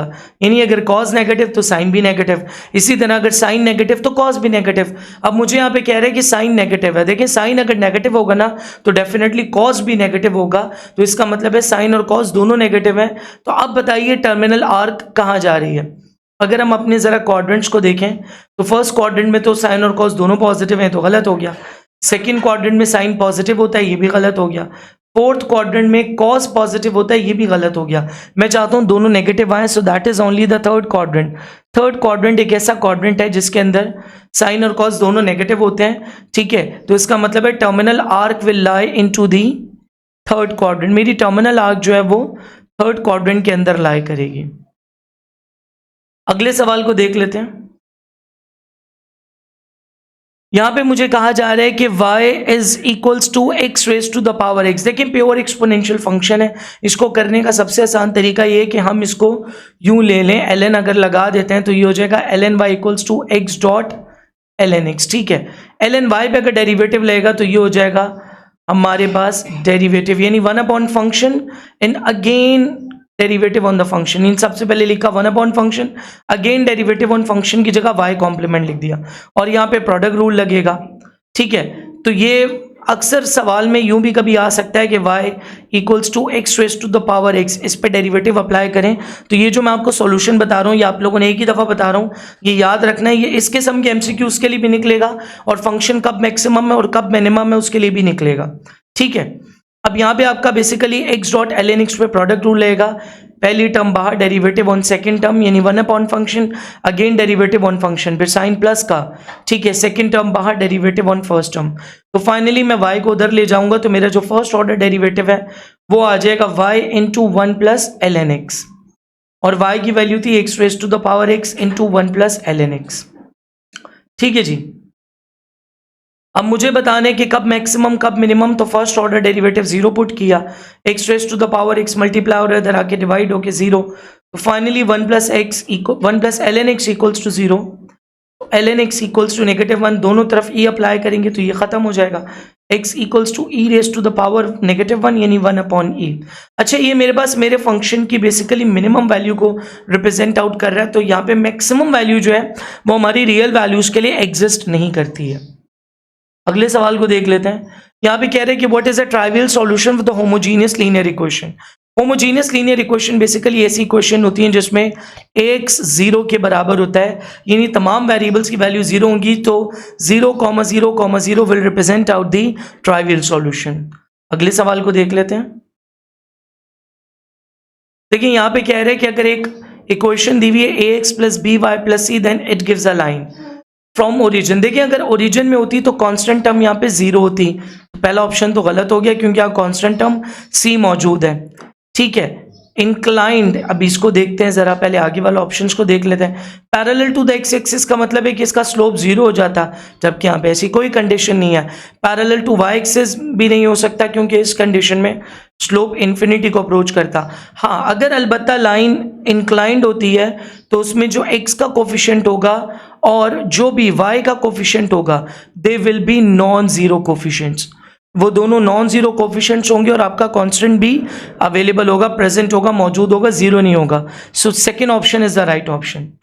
नेक्स्ट स्लाइड को देखते हैं जरा। यहाँ पे कह रहे a comma capital A comma small b are in AP then A will be dash. Simple words में हम इसका अर्थमेटिक मीन निकालेंगे, sum of two values divided by total values, दो ऐड की तो 2 से ही डिवाइड करेंगे। अगले सवाल में कह रहे हैं कि radius of the circumcircle. देखें, सर्कम सर्कल का रेडियस होता है capital R equals to ABC upon 4 delta. ABC triangle की साइड्स की लेंथ को रिप्रेजेंट करते हैं, डेल्टा एरिया ऑफ ट्राइंगल को रिप्रेजेंट आउट करता है, जो कि हमारे पास निकालने का आसान तरीन फॉर्मूला होता है when 3 sides are given. Heron's formula भी कहलाता है ये, S into S minus A in 2s minus B in 2s minus C, जहाँ पे s आपका सेमी पेरीमीटर है जिसकी वैल्यू होती है a plus B plus C divided by 2। अगले सवाल को देखते हैं। यहाँ पे मुझे कह रहे हैं कि if a line is form between two lines, यानी कोई दो लाइंस है उनके बीच में कोई तीसरी लाइन बन रही है ऐसे रीजन के अंदर, ठीक है, and their solution is also, इस तरह के रीजन में बन रही है कि उसका सॉल्यूशन भी उसी रीजन के अंदर इन्वॉल्व होता है, तो ये बेसिकली कॉन्वेक्स सिनेरियो वाला केस हमारे पास बनता है। ये basically linear programming related problem है, तो ये आप लोगों ने रट्टा बेस्ड क्वेश्चन है, तो ये आपने ये चीज़ हमेशा याद रखनी है, ठीक है जी। अगले सवाल को देखते हैं। इसमें मुझे पार्शियल फ्रैक्शन कह रहा है। सबसे पहले तो आप केस आइडेंटिफाई करें। देखिए डिनोमिनेटर में दो फैक्टर्स हैं, पहली बात। दूसरी बात, दोनों लीनियर फैक्टर्स हैं। तीसरी बात, दोनों नॉन रिपीटेड है। तो ये मेरा केस 1 बन जाता है, यानी denominator consist of non repeated linear factors. तो हम एक वैग कांस्टेंट यूज करेंगे a, उसके नीचे पहला डिनोमिनेटर या फैक्टर x प्लस 2, फिर लिखा प्लस का b, उसके नीचे दूसरा फैक्टर यानी x plus 3। So that is the final answer, यानी option A is the right option. चलिए अगली स्लाइड को देखते हैं। यहाँ पे कह रहा है कि period of cos 2 cos 2x। देखिए याद रखें, मैंने आपको पहले भी कहा था कि पीरियड का एम्पलीट्यूड से कोई लेना देना नहीं होता है, एम्पलीट्यूड का आपकी रेंज के साथ लेना देना होता है। तो अब यहाँ पे 2 आए या 3/2 आए या 5 आए या -2 आए, उससे हमारा कोई लेना देना, कोई ताल्लुक नहीं है, क्योंकि एम्पलीट्यूड का पीरियड से कोई ताल्लुक नहीं है। पीरियड के लिए हम क्या काम करते हैं, सबसे पहले तो ट्रिग्नोमेट्रिक रेशियो को देखा, कॉस है, कॉस का पीरियड होता है 2π। अब हमने देखा कि यहाँ पे जो भी x का कोफिशिएंट है, जैसे यहाँ पे 2 दिया हुआ है, ठीक है, हम 2π को क्या करेंगे, जो भी हमारे ट्रिग्नोमेट्रिक रेशियो का जनरल पीरियड है हमने वो लिया, और अवेलेबल ट्रिग्नोमेट्रिक रेशियो में जो भी एंगल के साथ कोफिशिएंट है पीरियड को उससे डिवाइड कर दिए, तो 2 से 2 cancel, pi is the period of 2 cos 2x। Range of sine x मांग रहा है। बेसिकली साइन जो होता है वो तमाम रियल वैल्यूज के लिए वैलिड होता है, ठीक है। हम ये कह सकते हैं कि -1 से लेके +1 तक की रेंज हमारे पास साइन डिफाइन करता है। अच्छा, अब यहाँ पे इंटीग्रेशन अप्लाई की जा रही है on the function 1 divided by 1 minus sine square x। अच्छा प्यारे बच्चों, 1 माइनस साइन स्क्वायर x जो होता है ना, वो बेसिकली कॉस स्क्वायर x के बराबर होता है। तो मैं यहाँ पे लिख सकता हूँ integration applying on 1 upon cos square x with dx। देखिए कॉस स्क्वायर x यानी कॉस जो होता है वो सेक का रेसिप्रोकल होता है, तो ये डायरेक्टली इंटीग्रेशन लग गई सेक पे। देखिए टेंजेंट का डेरिवेटिव होता है सेक स्क्वायर, इसी तरह सेक स्क्वायर का इंटीग्रेशन में उल्टा फॉर्मूला होगा, that is tangent x plus some constant of integration. आगे कह रहा है क्वाड्रेटिक इक्वेशन। याद रखिएगा कि quadratic equation of the form of ax square plus का bx प्लस का c always represents out the equation of the parabola. Next सवाल को देखते हैं। यहाँ पे कह रहे हैं कि सम ऑफ रूट और प्रोडक्ट ऑफ रूट बराबर है, यानी SOR equals to the POR। देखिए सम ऑफ रूट बेसिकली हमारा होता है अल्फा। अगर मैं अज्यूम कर लूँ कि रूट्स अल्फा बीटा है, तो सम ऑफ रूट्स होता है alpha plus beta minus b/a, और प्रोडक्ट ऑफ रूट होता है c/a। दोनों को अगर हम इक्वेट कर दें तो ये हो जाएगा -b/a equals to c/a। a से a कैंसिल, -b बराबर हो गया c के। अब यहाँ पे a की वैल्यू दी हुई है 1, b की वैल्यू दी हुई है -k, c की वैल्यू दी हुई है 4। यानी मैं कह सकता हूँ कि b बराबर है -c के, b आ रहा है -k और ये हो जाएगा -4। माइनस से माइनस कैंसिल, तो फाइनली k का आंसर आ गया पॉजिटिव का 4। अगले सवाल में मुझे कह रहे हैं कि if numerator is bigger than the denominator. देखिए अगर एक फ्रैक्शन है ना a/b, a बेसिकली मेरा न्यूमरेटर को रिप्रेजेंट करता है, b डिनोमिनेटर को रिप्रेजेंट करता है। अगर न्यूमरेटर डिनोमिनेटर से बड़ा है डेफिनेटली तो मैं इसको एक इम्प्रॉपर फ्रैक्शन का नाम दूंगा, और इम्प्रॉपर फ्रैक्शन को जो है वो हम मिक्स नंबर के अंदर भी कन्वर्ट करके लिख सकते हैं, जैसे फॉर एग्जांपल 7/4। ठीक है जी। अगले सवाल में कह रहे हैं कि एक पैराबोलिक इक्वेशन दी हुई है y² equals to 4ax। This is the equation of the parabola. कह रहे कि ये पैराबोला एक पर्टिकुलर पॉइंट 2,3 से गुजर रहा है, तो बताइए a क्या होगा। देखिए पहले भी बहुत दफ़ा आपको बताया, अभी फिर बताता चलूं कि कोई भी लाइन या कोई भी कॉनिक की इक्वेशन अगर किसी पर्टिकुलर पॉइंट से पास आउट करती है, तो वो जो पर्टिकुलर पॉइंट होगा वो उस कॉनिक या लाइन की इक्वेशन को सेटिस्फाई करेगा। सेटिस्फाई करने का मतलब क्या है कि अगर हम उस पर्टिकुलर पॉइंट को उस इक्वेशन में पुट आउट कर दें तो लेफ्ट हैंड साइड और राइट हैंड साइड का आंसर बिल्कुल बराबर होगा। और इसी तरीके को हम इस्तेमाल करते हैं इक्वेशन के अंदर मौजूद कोई कोई भी अननोन कांस्टेंट या अननोन वैल्यू को निकालने के लिए। जैसे यहाँ पे मुझे पॉइंट दिया हुआ है 2,3, तो I can say it is x, y as 2,3। तो प्यारे बच्चों जब मैंने y की जगह 3 रखा तो 3 स्क्वायर हो गया 9 इक्वल्स टू 4a, x की जगह आ गया 2, 4 2 टाइम्स 8, ये हो गया मेरे पास 9 equals to 8a। Finally a की वैल्यू आ जाएगी मेरे पास 9/8। Let's move on to the next slide. इस सवाल में मुझे कह रहा है कि क्वाड्रेंटल, इनमें से कौन सा एंगल क्वाड्रेंटल एंगल है। सबसे पहले तो आप ये समझ लें कि क्वाड्रेंटल एंगल होता क्या है। बेसिकली जो क्वाड्रेंटल एंगल होता है ये एक ऐसा एंगल होता है जो कि एग्जैक्टली या तो एक्स एक्सिस के ऊपर बन रहा हो या एग्जैक्टली वाई एक्सिस के ऊपर बन रहा हो।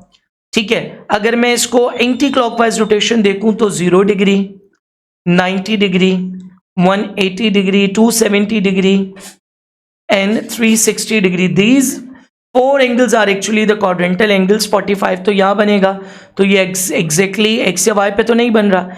इसी तरह 120 भी कहीं यहाँ पे बीच में बनेगा, ये भी एग्जैक्टली एक्स वाई के ऊपर नहीं बन रहा। 270 एक वाहिद ऐसा एंगल है, डी ऑप्शन ही नहीं दिया हुआ, तो गिवन ऑप्शन में 270 एक वाहिद ऐसा ऑप्शन है जो कि क्वाड्रेंटल एंगल है, जो कि पर्टिकुलरली सिर्फ और सिर्फ नेगेटिव वाई एक्सिस के ऊपर बन रहा है इन द थर्ड क्वाड्रेंट। ठीक है जी, तो ये हमारा क्वाड्रेंटल एंगल है।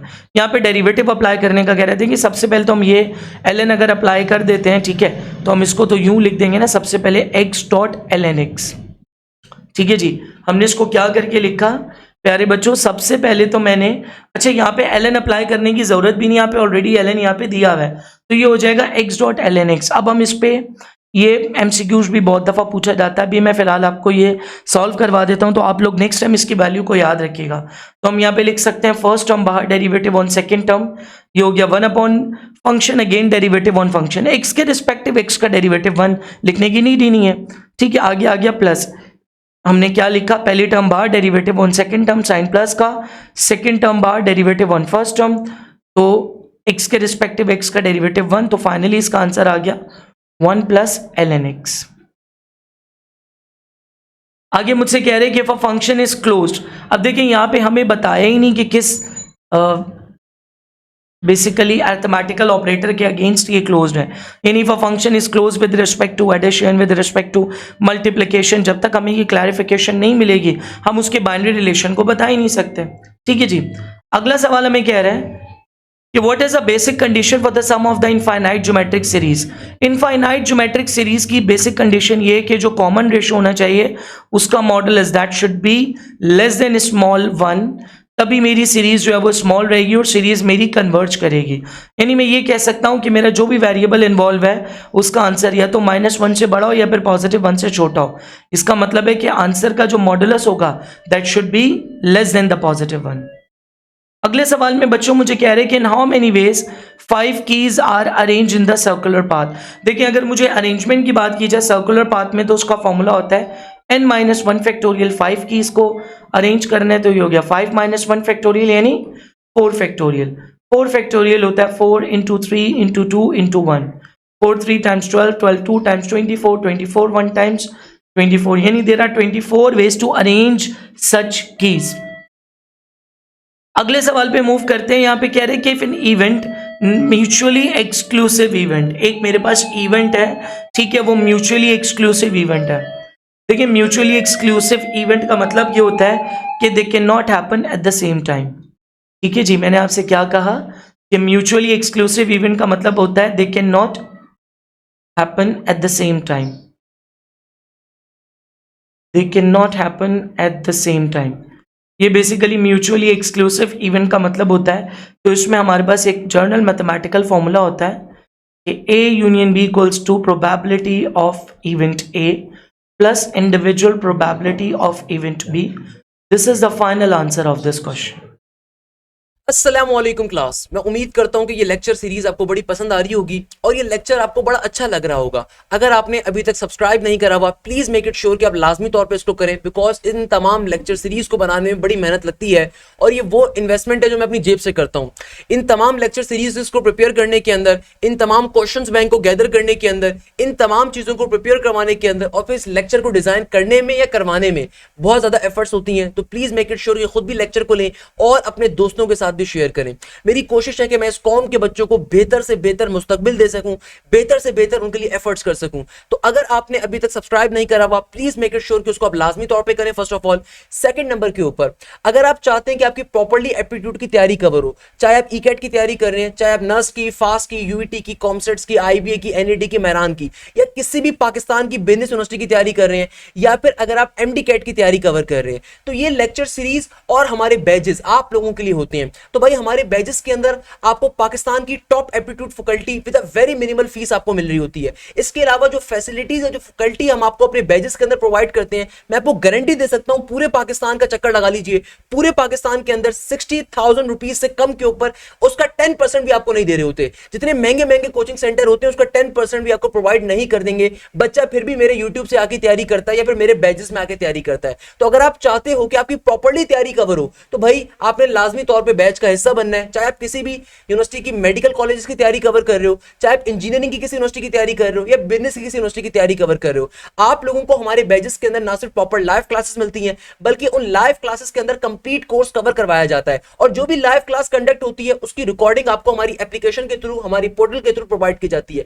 आपके प्रॉपर्ली टेस्ट कंडक्ट होते हैं। Remember this thing, aptitude is all about practice, aptitude is all about how you are managing your time, aptitude is all about how you are applying those shortcuts. Aptitude सिर्फ इन 3 चीजों का नाम है। तो हम ये तीनों चीजों पर बड़ा फोकस करते हैं और क्लासेस के अंदर आपके प्रॉपर्ली टेस्ट कंडक्ट किए जाते हैं, जो कि प्रॉपर्ली टाइमर के साथ होते हैं। हर यूनिवर्सिटी के ऊपर इंडिविजुअल अटेंशन दी जाती है। इसके अलावा सबसे खास बात, जो भी टेस्ट कंडक्ट होता है उसका सॉल्यूशन भी आपको मिलता है। इसके अलावा पाकिस्तान की जो बेस्ट एप्टीट्यूड टीचर्स हैं वो हमारे बैचेस के अंदर एज अ मैथफ्लिक्स और पीकेएम कोऑर्डिनेटर के तौर पे मौजूद होते हैं कि आपकी कोई परेशानी है, कोई मसला है, यूनिवर्सिटी के हवाले से गाइडेंस, कोई और गाइडेंस, तो आप डायरेक्टली उनसे कोऑर्डिनेट कर रहे होते हो। इसके अलावा आपके ना सिर्फ प्रॉपर्ली टेस्ट होते हैं चैप्टर वाइज, बल्कि प्रॉपर्ली एफएलपीज भी होते हैं, यानी कि full length papers. University to university हमारे प्रॉपर्ली फुल लेंथ पेपर्स होते हैं। इसके अलावा आप लोगों के प्रॉपर्ली डाउट ग्रुप्स होते हैं और लाइव डाउट क्लासेस भी होती हैं। तो भाई इतनी अच्छी फैकल्टी, इतनी अच्छी फैसिलिटीज आप लोगों को एक मिनिमल कॉस्ट में प्रोवाइड करते हैं। तो अगर आप वाकई में एप्टीट्यूड की तैयारी बहुत अच्छे तरीके से करना चाहते हैं तो ये बैचेस आप लोगों के लिए लाजमी तौर पे आपने इसका हिस्सा बनना है और अपने तमाम फ्रेंड्स के साथ भी शेयर करना है। और अगर आपने अभी तक सब्सक्राइब नहीं करा हुआ, प्लीज मेक इट श्योर कि खुद भी सब्सक्राइब करें, अपने घर वालों से भी करवाएं और अपने दोस्तों के साथ लाजमी तौर पर इस लेक्चर के लिंक को शेयर करें।